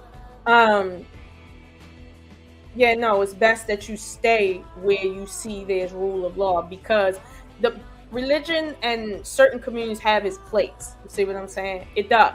It helps. It's not to say that being in the church or the mosque or the synagogue is the end all be all, but it does serve a purpose in society, in helping society stay cohesive. It does. I'm not saying that structure is good. Yeah. It gives it structure, but there is some level of, let's say, non-structure that's necessary for structure to even make sense. But if everything was just all over the place, then no. So I think, and I guess this is what I needed to understand from you, because someone had asked you, why do you tell people about this? Like, what is your purpose online? And I think you said something to the order of you wanted to give people that may think that they're poly a voice. And when I first heard that, I was like, she know these loud motherfuckers don't need a voice. They need to shut up. But so I didn't know who you was talking about. Like, I just felt like there's too many people out here claiming that they doing any and everything. Some woman said she was marrying herself the other day. Some man was humping on a tree talking about some this is partner. Like, you know, people really need to keep their business to themselves. And so I kind of feel like the poly community is a very adult community, and it's for very mature people. So in my opinion, and it's just my opinion, I felt like that community should rather be quiet. Not quiet in the sense that they don't exist, but quiet in the sense that the only people that's going to be really inducted into it are people that really are that, not people that are just out here fucking off feeling like they living their best life in their 20s, and as soon as they hit 31, they want to get married and be monogamous. Not their type. I agree. Yeah, no, I agree. Like you said, like it for the most part, most people are quiet. For the most part, everyone I met who's really poly, they're pretty quiet. A lot of times, even their jobs don't even allow them to say anything. So I get it. Like I said, more of the fact, I guess, when I had started talking about it, I kept seeing me being compared to something that I'm like, I don't look like that. And so I was like, does everybody think we look like this? And I think that's where I was like, nah, they got to know that I look normal. And that's, I guess, was where I was trying to push it. And that was really the most part. And just kind of sharing so that other people would know. But at the end of the day, I don't expect like this large like a following. Or some people are like, you're trying to convert people. I am not. I don't. So you're not advocating. You're not advocating that everybody go to a sex party. Please don't. No. Oh God, dude. I haven't even been to one. I'm not going to tell you to go. Okay. I've not been to one. I don't even know. I do not. I don't do that. But what was it, gal? I'm sorry. She said, "What's the difference being nice?" I know people think I'm nice. I am nice, I think, for the most part. But like you said, like I will say this again. I will stay. If y'all want to call me 304, I just want y'all to say that if the definition is not going to say, oh, take away the definition. If you said 304, a person has more than one dick at the same time, then that means most women out here, they have that. Just being real honest with you. And I'm going to give it a good 75% of y'all have more than one. And y'all might go 1 month and hit John up and then Sam 2 months, but that's the same. Or you might even go 2 weeks. Especially this younger generation, they're not even waiting that long. Okay? It's like days. They're hitting people up weekends. So you wouldn't say, like, for instance, a woman that is in a committed monogamous relationship that just so happens to have a sexual attraction to another man is poly? No. Because I seen a woman say that. And actually, I seen a couple women say that. They was sitting there with their husband and they was like, well, I was married to him. Everything was fine. And I just had a sexual attraction to somebody. And I couldn't. One woman said she didn't know that when she was married, she could have a sexual attraction to somebody else. And I was like, oh, man. Like, are you kidding me? Because you got a legal document, that means you don't find nobody else attractive. So now that you've seen an attractive man, that means you poly? Where the hell she at? It's not, and that's the problem. Like I think I don't want to be compared to the wild ones. I don't want it at all. I don't want anybody to think you're gonna go down the street and you find. Listen, that's human nature. Human nature. You're gonna think other people are attractive. I don't think that's the problem. I don't, like I said, like I find people attractive. Okay, that actually doesn't mean too much. It's like, okay, they're cool. Like it's just not. Damn, whatever. That's an excuse to me, because I remember I was about 22, 23 years old, and it was these guys at work, and I was trying to explain to them because they were trying to act like which one of them I liked or whatever. And I told them all, I said, listen, all of you are attractive. I'm just not attracted to you. And they were like, what do you mean? All of us are attractive, but you're not attracted to us. How do you find us attractive?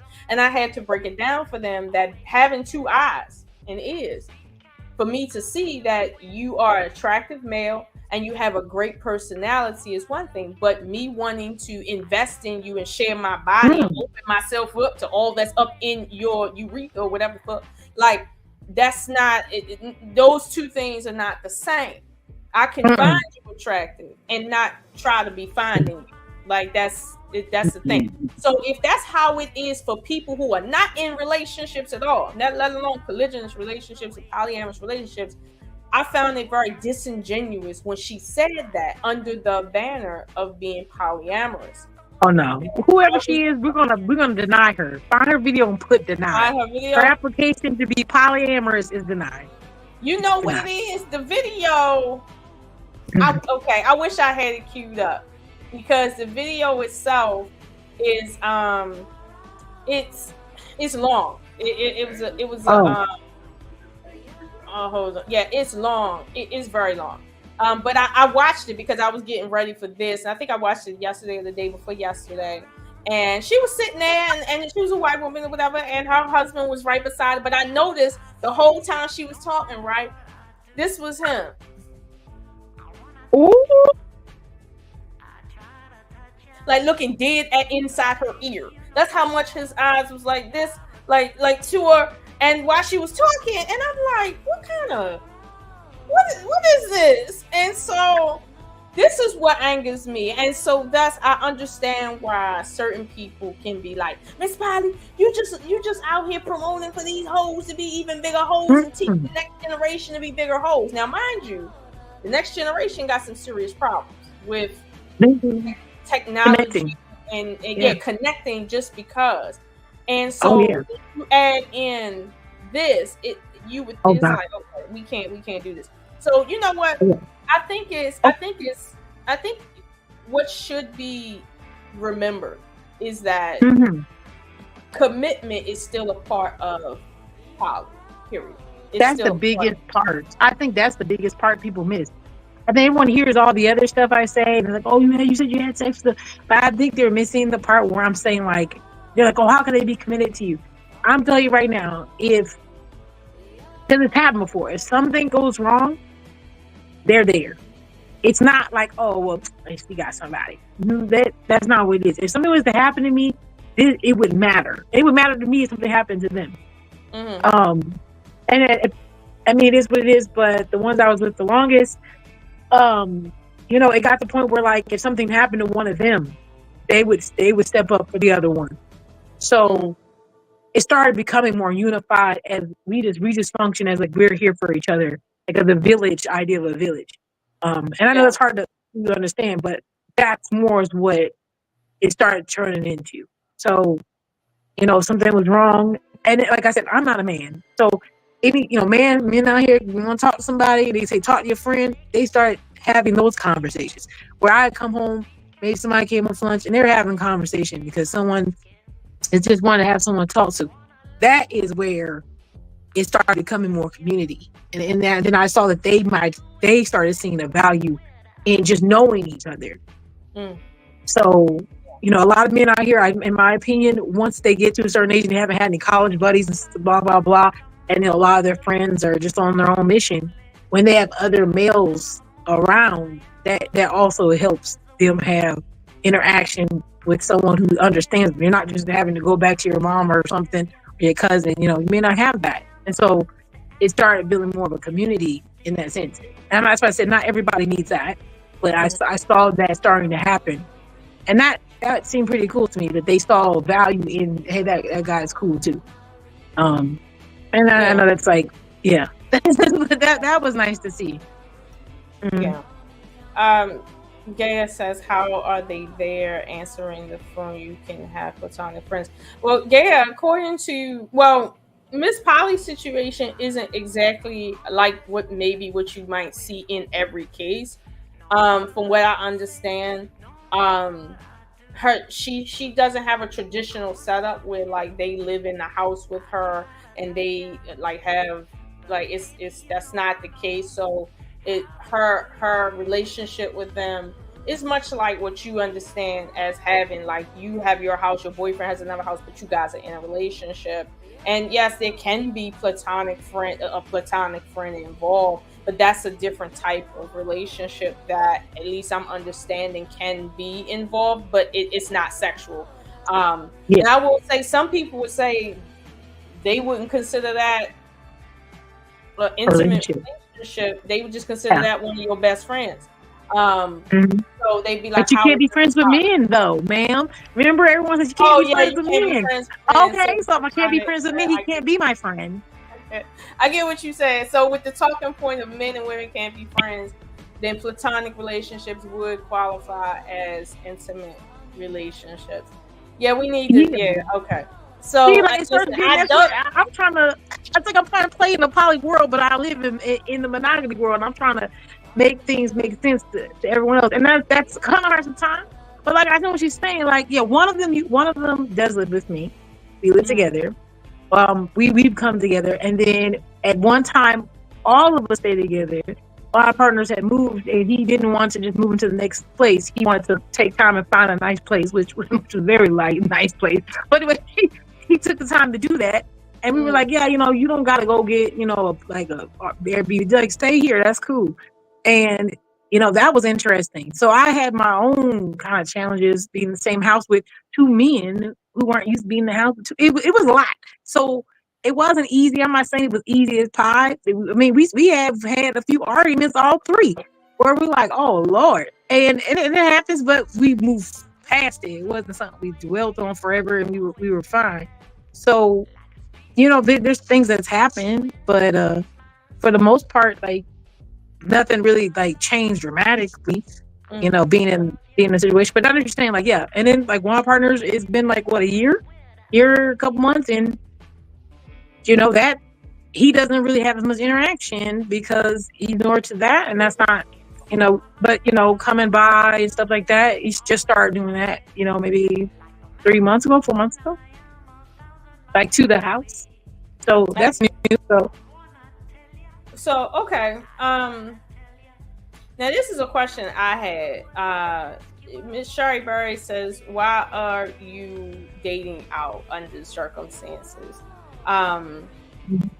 Because I would assume, and it's kind of strange because if you're committed to 2 men and they're saying it's just us 3, well, that doesn't allow you room to go and add a 4th. However, I think, and maybe if correct me if I'm wrong, you said that earlier, that in your circumstance, you guys, you're allowed to date out, but it's a matter of when you decide that you like someone, it's essentially you get permission from the group, right?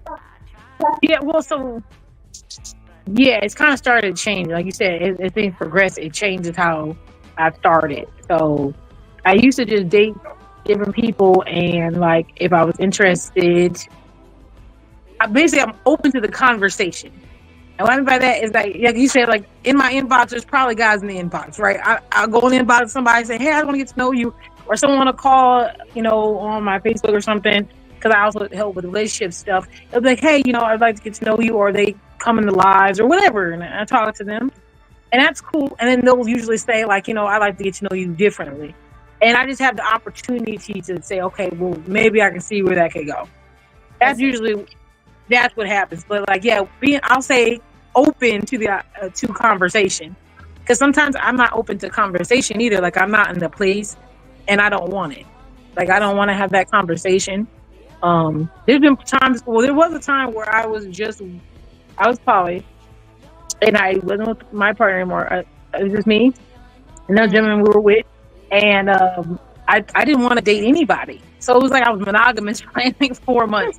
And I was just with my partners, and that was it. And he was like, well, maybe I'll talk to some ladies.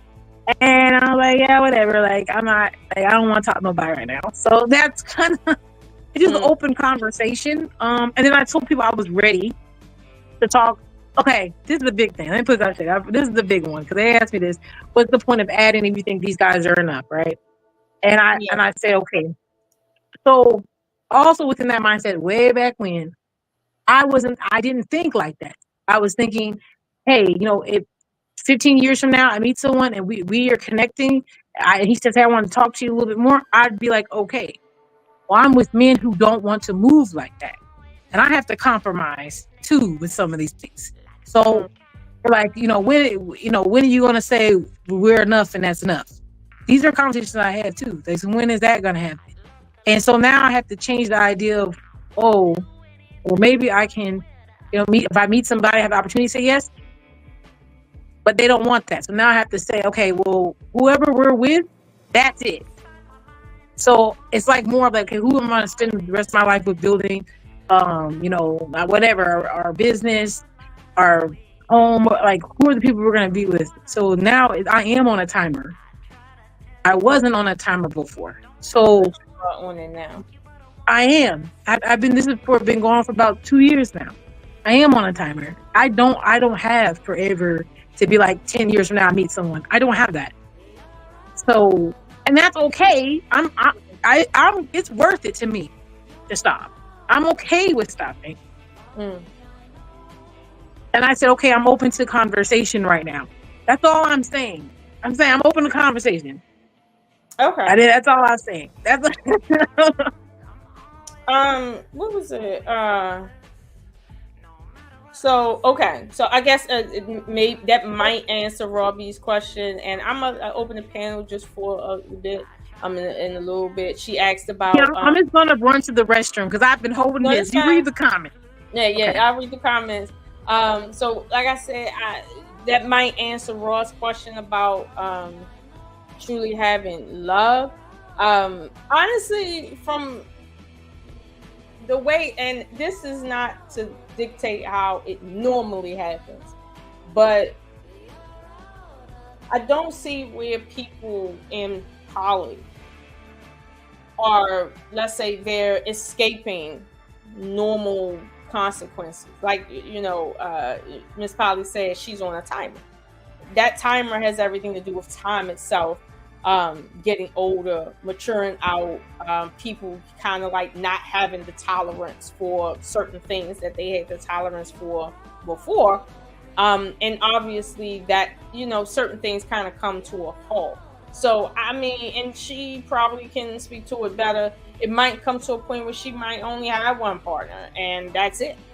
However, I think that is an ultimate end for everybody. Honestly, I don't know too many old people that are in a poly circumstance that don't have some level of, let's say, scaling down because of time and maturity. Like I think everybody gets to that point, like monogamous couples, like they're like, you know,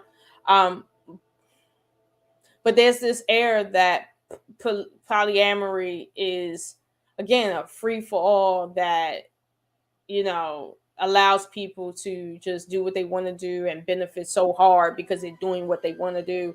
But, you know, according to Mspoly, that isn't that's not necessarily what that is. That's a what they call a misnomer. Yeah, misconception. Now I'm not saying that I would agree that that life is for, like she said, like for everybody, because I know I couldn't do that. Emotionally, I can't share myself between two men. Somebody's gonna feel fucked up, but that's just me. The level of, let's say, connection that I have to have with someone is a whole lot more than what maybe some men require, obviously. You know, like I don't know. I just know for me what I need and what's normal for me. But you know, I don't yeah, that to me, I'm more of a straight line traditionalist in respect to that. I couldn't do it, but I think and this is the reason why I wanted to do this live today, because there's so many things that are being said that in terms of what Mspoly is doing online. Like, it's not so much like what she's saying and what it represents for her, because you got people out here that's poly that is saying all this other stuff. Okay, like I've been seeing video after video after video, and I'm like, are you serious? Like, but then when I hear what Mspoly's saying tonight, obviously there's a difference in opinion on what's ethical and what's not ethical, what's real and what's not real when it comes to this subject matter. But I don't think Mspoly has quite been able to say what she got to say and disagree with certain other people, because everybody's asking her about, let's say, the more salacious part of her relationships, like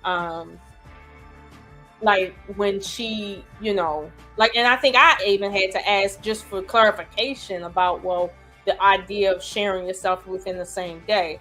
Now, obviously, I don't need to know like who decided like that per se, but when people say, well, okay, do you know, suck one dick and then do another, like, that's beyond, honestly.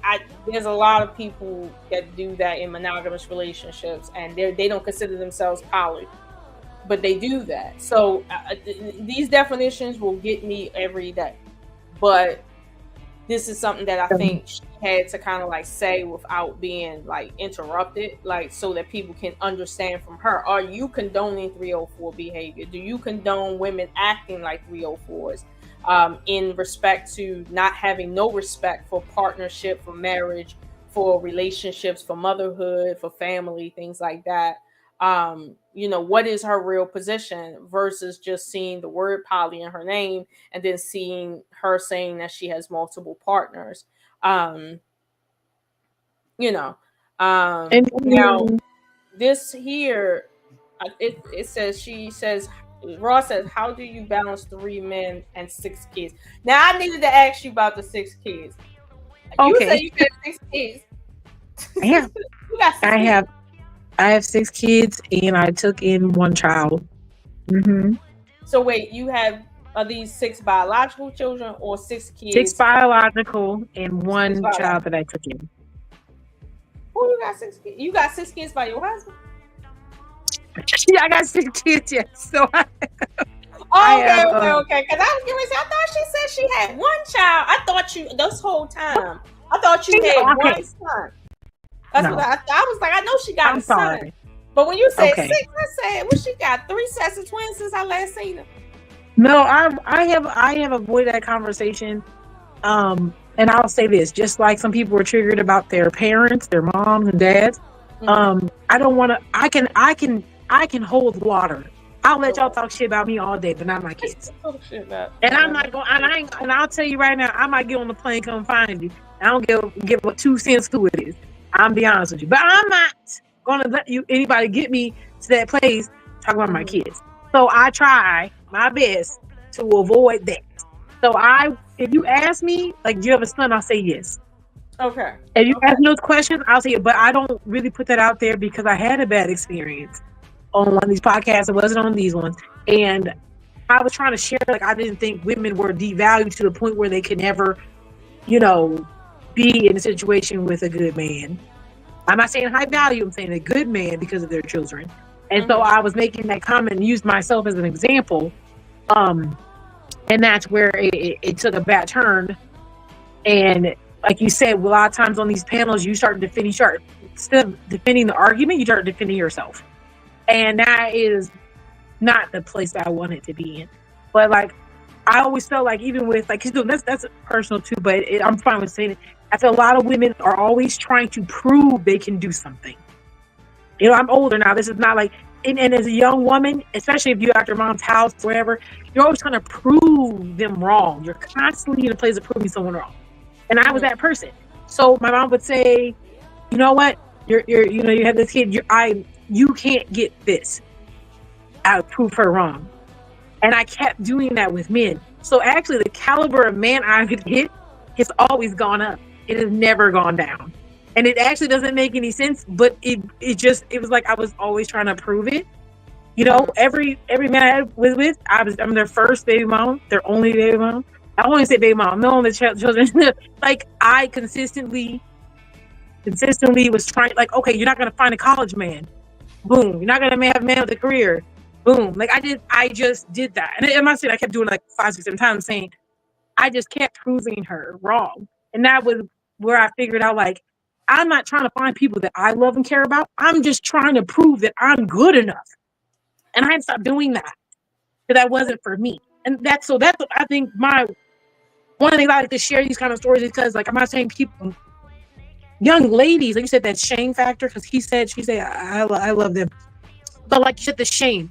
It's almost like I was just trying to prove a point, but I wasn't seeing what I was doing. Because now I have, children with people who are cool. Like, they're one. I have a person who took care of me for many years. But even when I went back and said, hey, we need to revise our relationship because I don't feel like I connected with you properly. I connected to you because you're a provider, not because I'm in love with you. I love you for being there and caring for me, but like, and we're cool and tight, but it's not the same. So I try to say, let's go back and start over again. So I feel like when I had these conversations, kind of trying to help, young ladies even try to not say be poly. Find something that you're not competing. Find a real connection. These girls are here not doing that. They're connecting with this money, this provider concept, and it don't stick. Yeah, and I think I agree with you. I don't have 6 children. I have 3 children, but because my children don't share the same father, like I have gotten the shame factor. However, yeah, me too. They don't have the same dad too. I won't put that out there. I don't want you to think. Okay, you go.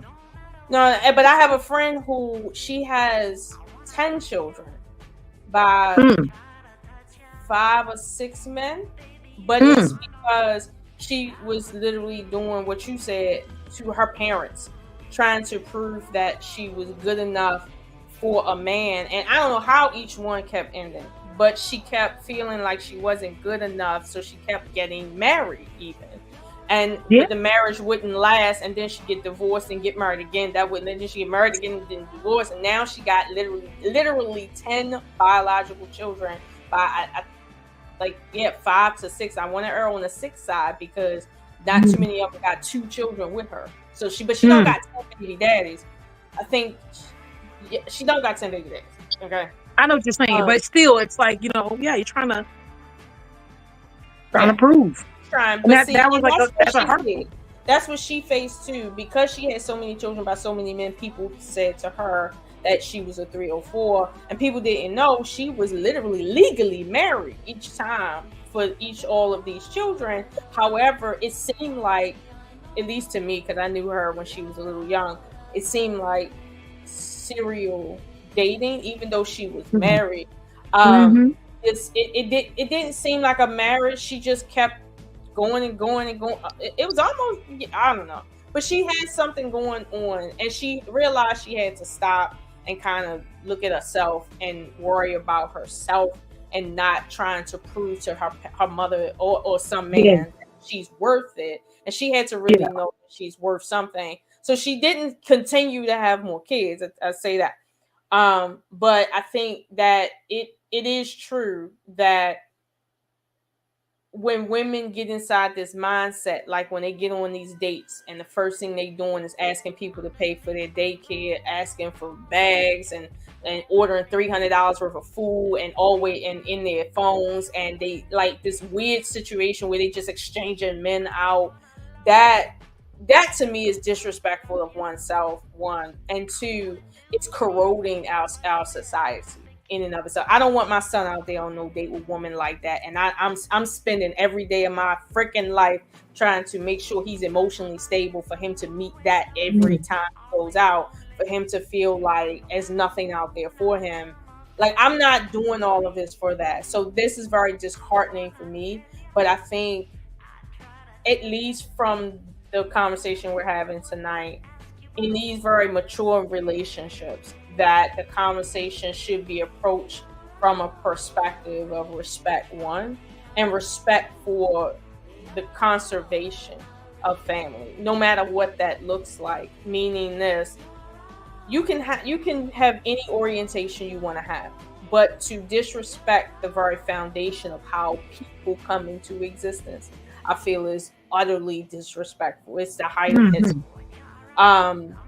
If you feel like that you want to have a circumstance where, as a woman, you are dealing with two men, and these two men, one might be bi, the other one might be something else, but y'all feel like y'all all friends or something, whatever, and you want to come together because you feel safer together, the money is right, whatever, but you are trying to cultivate a family. I'm not one to sit and say, well, you shouldn't have a family. However, I have seen circumstances where people enter these unions, and then for some cockamamie reason, they mentally go off and do something crazy. Like, I've seen that. So that tells me that people are taking what they perceive as the freedom in this type of relationship circumstance as my get out of jail free card, to just basically run amok. And it's not a lot of people there to say, hey, I'm an advocate of the poly lifestyle, whatever. However, I'm not an advocate of you basically selling yourself to the highest bidder and swapping juices with anybody that you want because you just want. I do think couples that do like couple swapping, the swingers. Some of them say that it helps their relationship, and I'm not saying that it don't. I ain't in their body. I don't know. However, I will say this: I think people need to work on themselves before they come into relationships. That way, when they get inside relationships, they're not coming inside these relationships kind of empty, needing everything they ever wanted, like they're in a candy store and they're just picking people off. Oh, look, I need this, I need that. Oh, I'm so candy store. Like, that's not, people aren't candy. Like, you don't get everything you want in a person or in life. You have to sacrifice. You have to commit to something. And so I don't want it to be lost that sort of circumstance doesn't require that. But there's not a lot of people maybe like you that will say, no, this is not a free fall. I do agree. I think, when I come in here and I think me and other partners, we were trying to talk about, like, because I have my own channels, too. Like, so what I've been trying to do is kind of have this conversation kind of be fun, because I wanted people to hear it. And I noticed, though, that too, he's like, well, what is your whole purpose? And we were talking about that, and we're saying, like, because I do have the LLC for Mspoly, but it's more for life coaching for people who are in it already. And that's kind of where like I have my group, and people come in there and have conversations about, hey, me and my wife are thinking about it, or we're trying to do poly. A lot of women come and say, hey, I want to try polyandry and blah blah blah, and I'm like, oh God, like and my first thing is red flag. Wait, what's going on? And I don't want people to be misunderstanding what it is. And I definitely tell a lot of women, that's not for you. You don't even move like that. You don't like that. You don't want that. Yeah. And I'm like, it's not, so giving them the information, like you said, correcting it, that's what I want to do. I don't want people in something and making it look bad, or people in something they have no business in, hurting each other. I had to counsel a young lady, and I'll be honest, she really had a tough time. Really had a tough time trying to turn her all the way polyandry with her husband, who was not. And, she ended up getting a whole divorce. I'm like, and she tried it again. And I kept telling her, I'm like, I don't think that that's for you. And she was fully in poly groups and all that. And she was just giving herself away to just different guys, like a lot. It was a lot, and she went through a lot of turmoil. And we try to, work it out, have conversations with her, and she is in a better place. And she said, like, working on herself now, and she's not with any partners. So it's like it took her a while to get to that place. So this is not like you said, it's not easy. It's not going to be a fun time, but also, like you said, I don't like the representation of we're just running the street or going to the club picking up guys. I don't do that, and I don't want other people to think that's what I'm trying to do, or I'm condoning that behavior. And I think that's why you said I was on Ali, and a lot of men will let me go on their panels and have conversation, because I'm not trying to promote that. I'm not trying to promote foolishness and recklessness. There's diseases out here. We already have enough issues with people who are monogamous doing this, and then now you're going to throw yourself in there. Like, stop! I don't want my children who are older who date. I tell them like none of them are doing these things, and they thought, okay, well, I'm like, but do you have that capacity for that? Are you even in that mind? Do you even function like that? No. Okay, why are we playing? Like, it's not a game; it's your life, and that's where we don't. So maybe we need to structure. Maybe I'm talking about structuring kind of the conversation to being, like you said, having more points and kind of directing people where they need to go, instead of kind of having a good time making jokes about it, because I think that's coming across as it's fun when it needs to be a little bit more serious. So I have thought about that. Mm-hmm. Yeah, I think it's incumbent on that. Robbie asked a good question here. Is anyone really monogamous? For what that definition is, do you think? No. So wait, no, not naturally. No, not naturally. We're not monogamous. Okay. No. Okay. Not so naturally. Monogamous simply means with one partner, like towards one partner. There are certain species, right, that they are truly monogamous. They don't have an instinctual need to go outside of one. They partner for life, right? However, it's strange that human beings might be omnigamous, meaning that they can go either way. Not necessarily that they are just one way, but that there's some people that they partner with one person, male and female, and with that hormone that is released in men that helps them be more preferable to that woman, and vice versa with the woman, they pair for life. They haven't had one feeling for anyone else, and they are case studies that human beings can be monogamous, but then you have others where it's just the opposite, and they can show that these hormones are being released for more than one person. So it's like, I would say when we say really monogamous, maybe what we're meaning is, did you have sex with one person and pair with that person, like pair bond with that one person, and then that's it? Most of the population can say no, right? So really, monogamy is a conscious decision. It's not a Yeah, natural sure.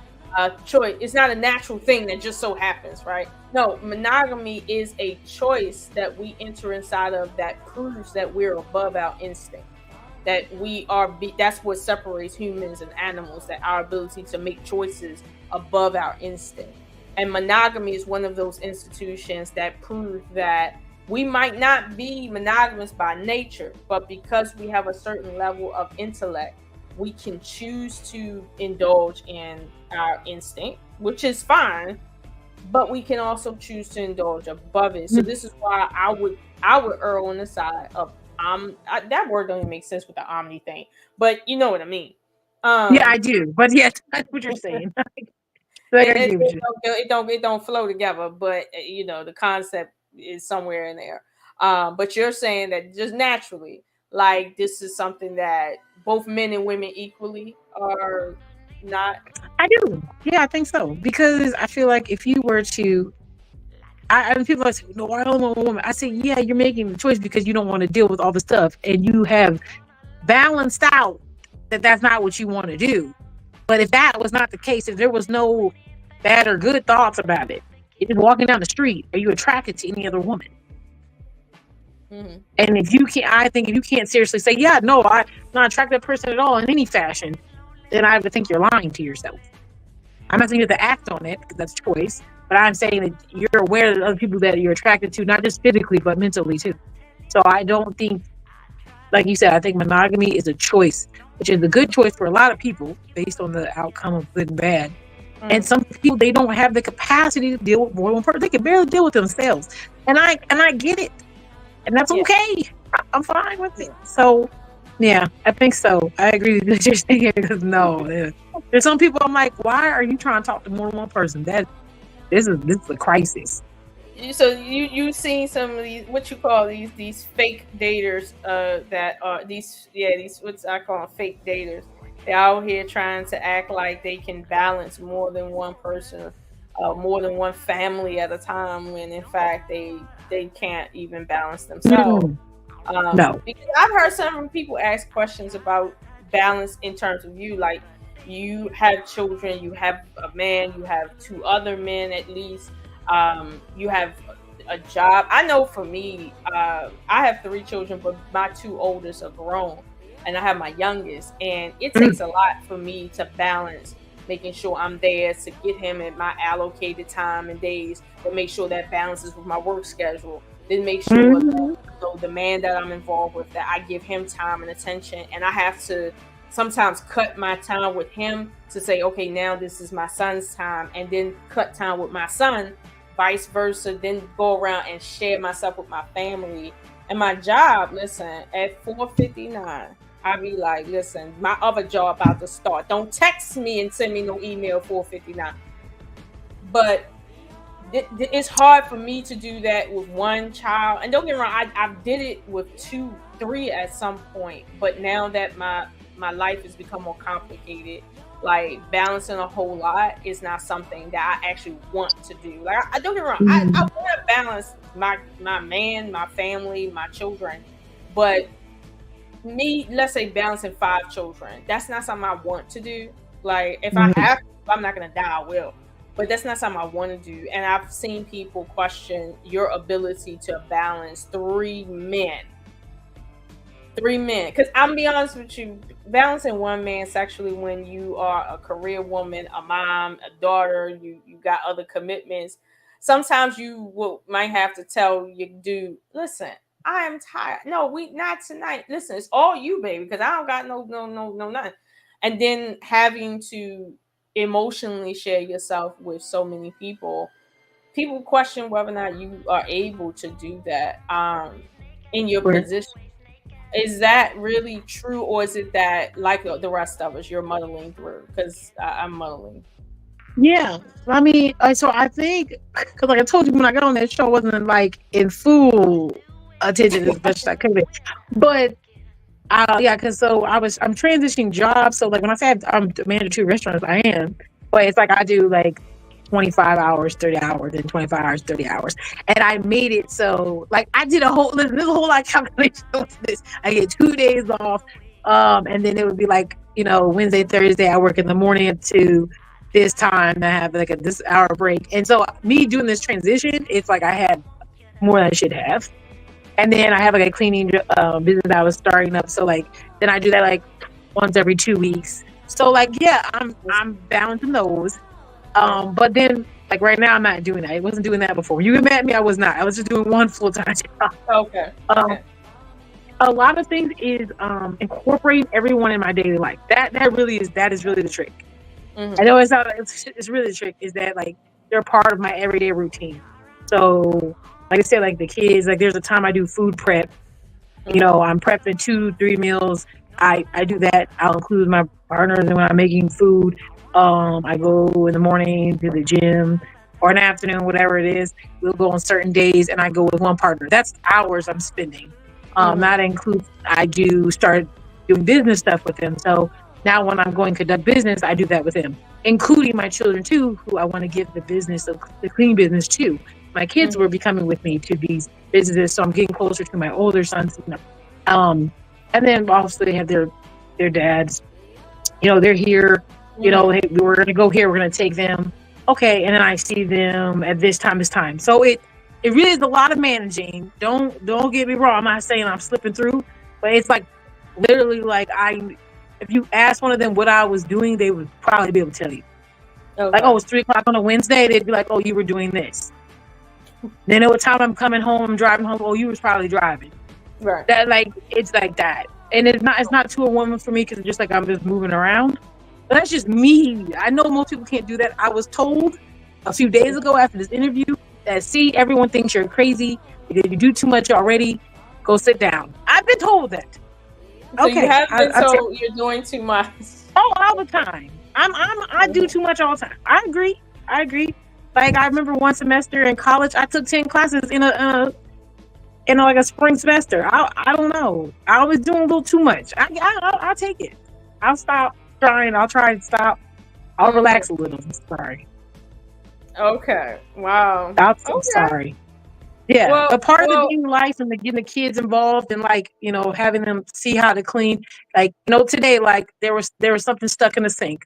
I took all 3 of them boys in there and I was like, okay, we gonna undeclog this sink because I need y'all to see it's so easy. I need you to get, let's do teamwork, get the flash. It's just like a part of everything. Okay. So I today. I see what you're saying. You're saying that you get things in as you can get it in, and it's an incorporation thing. It's not like maybe how I might do. Like my whole morning is about my one son, and then work, and then it's not like that. It's something different with you. Yeah. You sometimes. Okay. Well, I know what you're saying, like, but you do got to do that sometimes. You have to have that one-on-one. So sometimes, too, like, I know they don't want to be hang out with me, but maybe they need some information. They'll hang out with one of my partners, not me. Or sometimes I'll be like, okay, we're going to go to lunch. So two of my sons work with me at my other job, too. So, like, I'm literally putting them in place where I have high contact. Okay. So I get it. So it just works out. Time-wise. As far as like okay, like I say, I'm different. I am so different. I do try to incorporate everyone in my life, but even then, sometimes I have to be like, oh shucks, I ain't. You know what I mean? Like my oldest son was over this weekend, and I had to, just kind of stop everything and call out and just spend time with him, because. Yeah, so it's different. I get that. What I'll do, right? Because I think I had questions written down, but I wanted to just speak with you in a way that maybe would answer them all in a more cohesive way. And I think that it I think that everything that I wanted to know has been answer without going too far into the specifics of the, your personal relationships. And I think, yeah, especially like a few of those points. And like I said, this is not me condoning any particular relationship, because in my opinion, we don't need definitions for these types of relationships. People have been doing this, like it's a thing. But nowadays, there's a technical definition for everything, because I guess in the new age of technology, you need a name for everything. But I guess I would say, are you in support of the nuclear family? That's one question I would ask you directly. Are you in support of the nuclear family? And if not, why? I'm not against it. Mm-hmm. I'm not against it. Okay. I don't know if it works for the economy that we're in right now, but I don't think I'm not against it. I don't think anything's wrong with it. Mm-hmm. Yeah, I don't think anything's wrong with it. I just don't think it works for everyone, but I'm not against it. I wouldn't tell anybody not to. I would say that, at least in our culture, right? The nuclear family, the concept of it is quite different than it is in, let's say, your more European culture. Nuclear meaning man, woman, and children. At least from where I come from, there's no such thing as you just being yourself with a woman and y'all having kids, and that's all you need to survive. I don't know what that is. But a nuclear family to me is everybody in the family having a position that takes care of the family. Like, as a mother, your job when your daughter is of age and she has children is to help, not tell her how to be a mom, because you should have raised her right. But now your job is to service her where you supposed to as her mother when it comes to those children. She needs a break. Who she's with also needs a break. They need a break together to maintain their relationship. Your job as a parent is to help facilitate that. So yes, babysitting is one of your duties. That's, to me, what a nuclear family is, something that keeps everything together. As a grandfather, there's certain things only a grandfather can teach a woman, not a father. Like, I never knew my grandfather, but I came to understand the missing element of a grandfather to a granddaughter. Like, don't get me wrong, I had my father, but there's a certain love that if you don't get it from your grandfather, that it's kind of missing in your life. It's like a teeth. Like this tooth, I might can live without it, but I know it's I can feel that there's something missing when I choose, like just a little bit. Like, I can eat, don't get me wrong, but something's missing. So, it's stuff like that. Versus, like, if my dad and mom wasn't there, those are like your front teeth. You really know those are missing. So, this is my idea of nuclear. So when they say man, woman, children, I hear what they're talking about, but that's their culture and they have a right to feel that way. But I've never seen that being a family structure. Family structure to me is a whole family structure. Like, in-laws play a part. You see what I'm saying? Siblings play a part. Yes. Everybody plays a part. So I like it. That's me. Yeah, I like it. I think it sounds good. I like it. What I'll do is, just for the remainder of like the show, because I don't want this to go up to 3 hours. I'm gonna post in the comment section the link to come up. If anybody want to come up and ask a question I haven't asked, okay, not reiterating the same question or something similar, but just a different question that might elicit a different answer that you haven't spoken about. Because like I said, I hear what people been saying, and some of it, like I said, I understand why they ask, but it might, to me, it's not the right question. Like, there's questions and then there's the right question, and I get it. Like, there's certain things in your life that I feel like is private, but because people are talking about sex, they feel like they have an open, floor. Yeah. Certain questions, and again, and I'm not overly criticizing people, but at the same time, I guess my interest is more so about what you felt as it pertains to the next generation and how they should conduct themselves and Oh yeah. themselves. Because that was getting lost in translation with every conversation. Like they were like, "Are you supporting, many dicks? Are you supporting just doing whatever?" And it's like I couldn't hear anything other than that. And obviously, I don't agree that women should be just out there, just I don't. Yeah, let's not do that, lady. permanently creating families and no relationships. Having all these situations or whatever. I don't agree with that. Even my own circumstance, I don't agree that you should just be going from, man to man to man to man, creating children, because there's a problem with that. But I can own up to my own mistakes. That don't get me wrong, I was in long-term relationships, but I knew there was a point where I could have said, "Let me stop the relationship," even if it was 5 years in, and said, "This isn't good to bring a child into," and let it go. But I didn't, because I didn't want to be a statistic in that time, I didn't want to be a statistic. So I let it go. But I realized, and I tell others, don't do that. Being fearful of being a statistic or baby mother, and then you want to stay with a man that shouldn't be a father. Like, he really shouldn't have any kids. But you think you're going to love him through it. Like, that's not going to help. I'm telling you now. No. But right. I'm foolery. Yeah, no. Yeah, and like you said, keep going. I thought let's get better. This was my plight. And so, even though, and I talked to,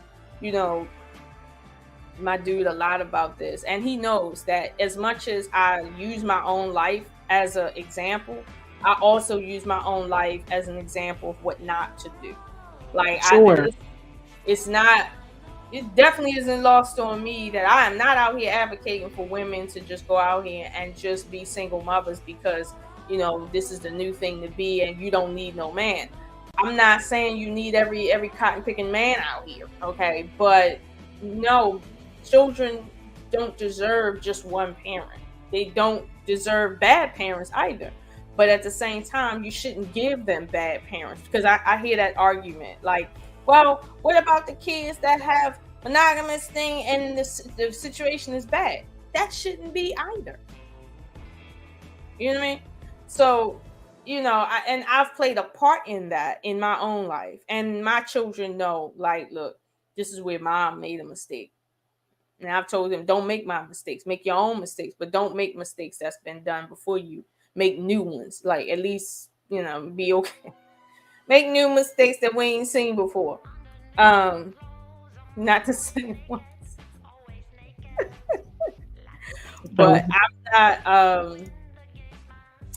I'm not condoning anything, but I definitely don't condone it. Yeah, I definitely understand. And I just wanted to give you that room. I appreciate that.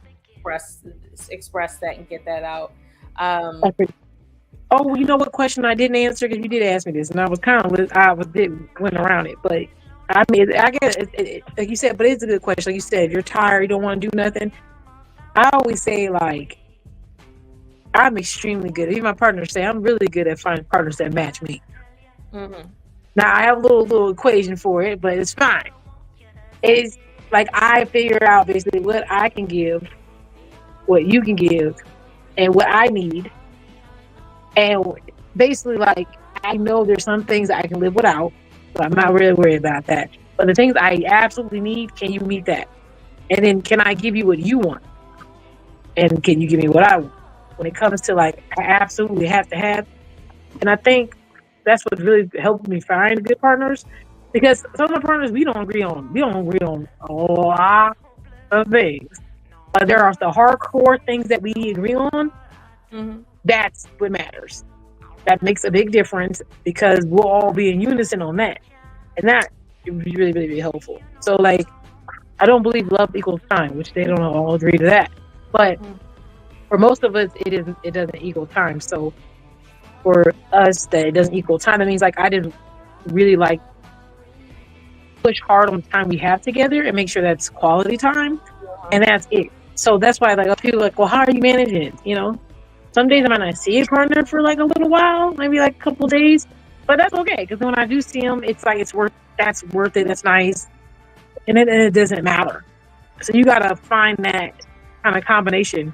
So I don't match with everybody. That's the other thing. Like when you're vetting these people, like oh my gosh, I met this one guy. Now listen to me. He sounded good. Okay, he sounded good.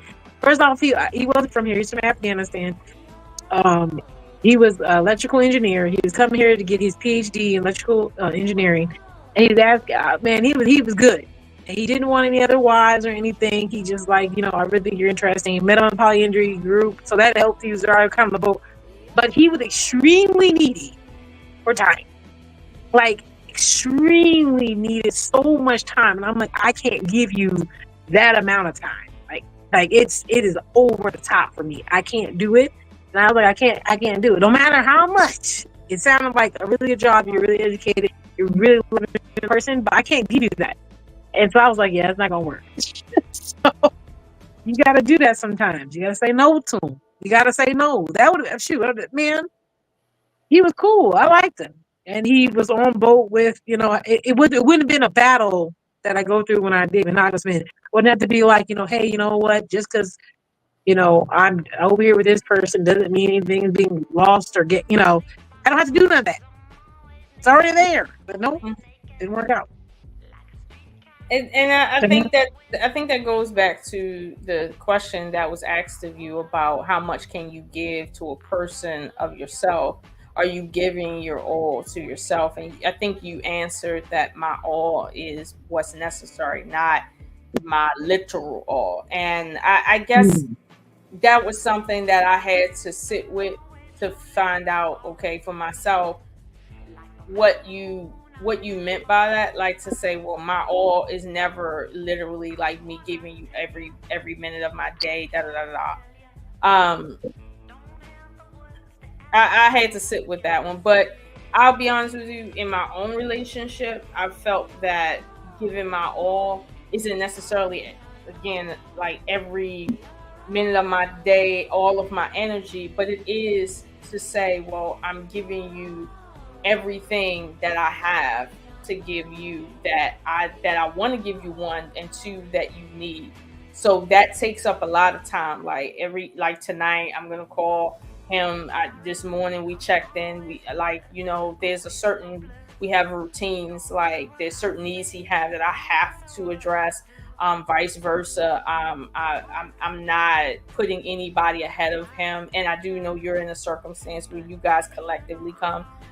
But in that relationship, like if he wants a thing done, I can't like just say F you, I'm doing what I need to do, or somebody else says something. It's not that kind of setup. So it takes more time and dedication and patience to do that.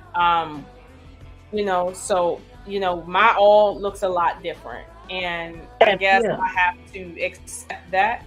I have to accept that. And I see why people may not accept your definition, because they say, well, look, you're giving them what they think they need. Not necessarily, we don't know if that's what they need. Like the guy from Afghanistan, does he really need all your time, or does he just need only your heart focused on him? Is he mistaking your heart for your time? Who knows? Now, granted, I'm a little close to the Afghani, like people, my son graduated from an Islamic school, so I've been around Afghanis for a minute, but it's like I could have told you that was gonna happen. You should have told. I should have came to you and said, "Ma'am, this man." I could have told you, like, girl, you better say bye. He said he was okay, but like I was like, but you need so much time, sir. Like it was so like he wasn't upset about it, but I could tell like if he didn't get enough calls, like it would really eat at him. Like it was a lot for him. It was a lot. Like I don't think he could have lived not in the same house with me. He couldn't live down the street. That wasn't gonna work.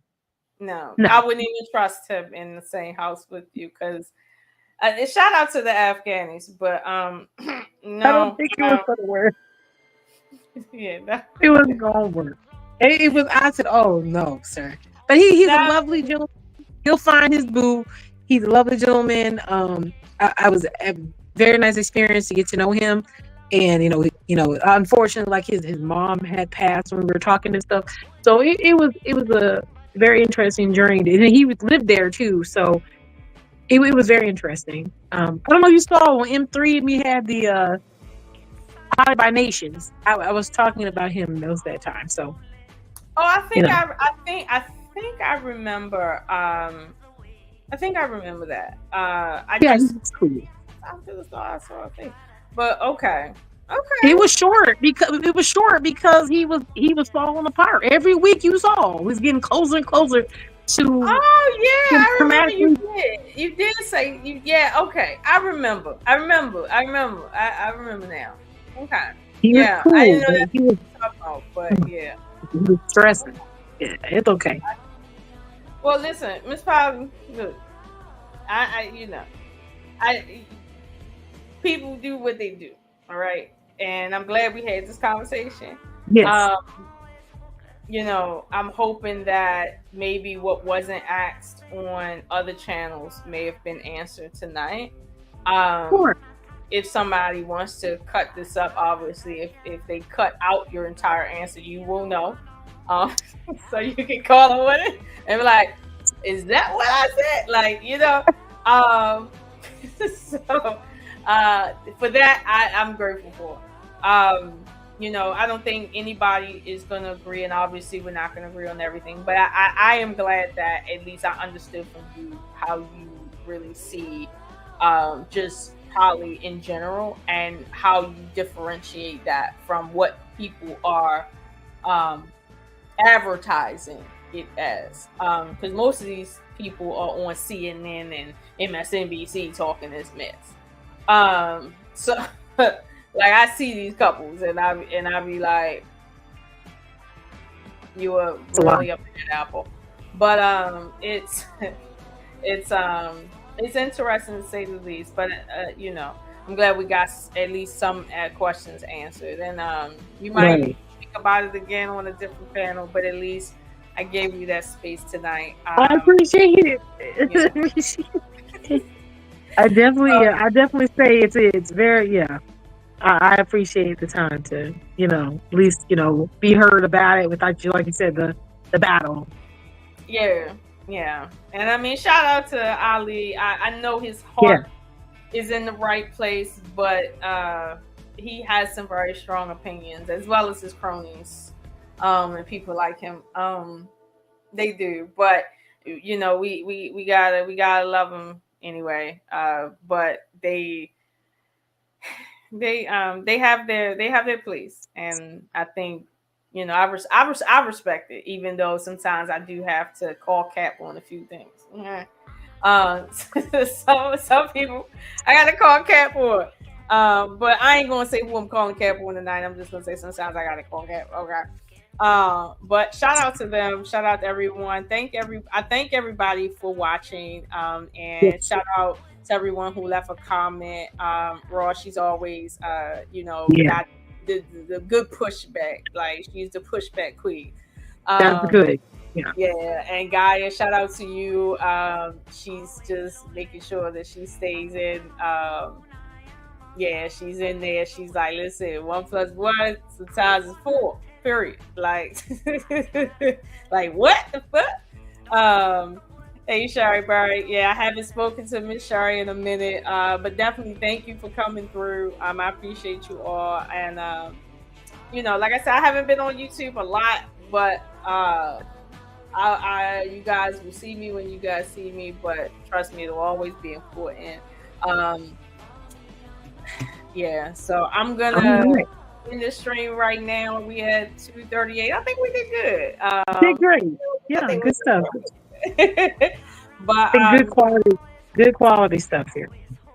Yeah. So we gonna call it a night, and I'm gonna get at you, Mspoly, and we'll most likely catch up. But for the most part, we'll talk. But I'm gonna drop you in the bag and just kind of close out, and we'll give me one sec. All right, so that was the show. I hope that I asked the right questions. If I didn't ask the right questions, I'm sure somebody will make a live and ask the right question. Yeah, I mean, at least I learned something. You guys know I'm the note queen, okay? I asked all the questions I could possibly ask without going into overtime, but we will do this again possibly. But again, shout out to everybody. I appreciate you guys. You make this channel what it is. But I'm gonna call it a night. You guys have a good one, and I will see you guys on the next.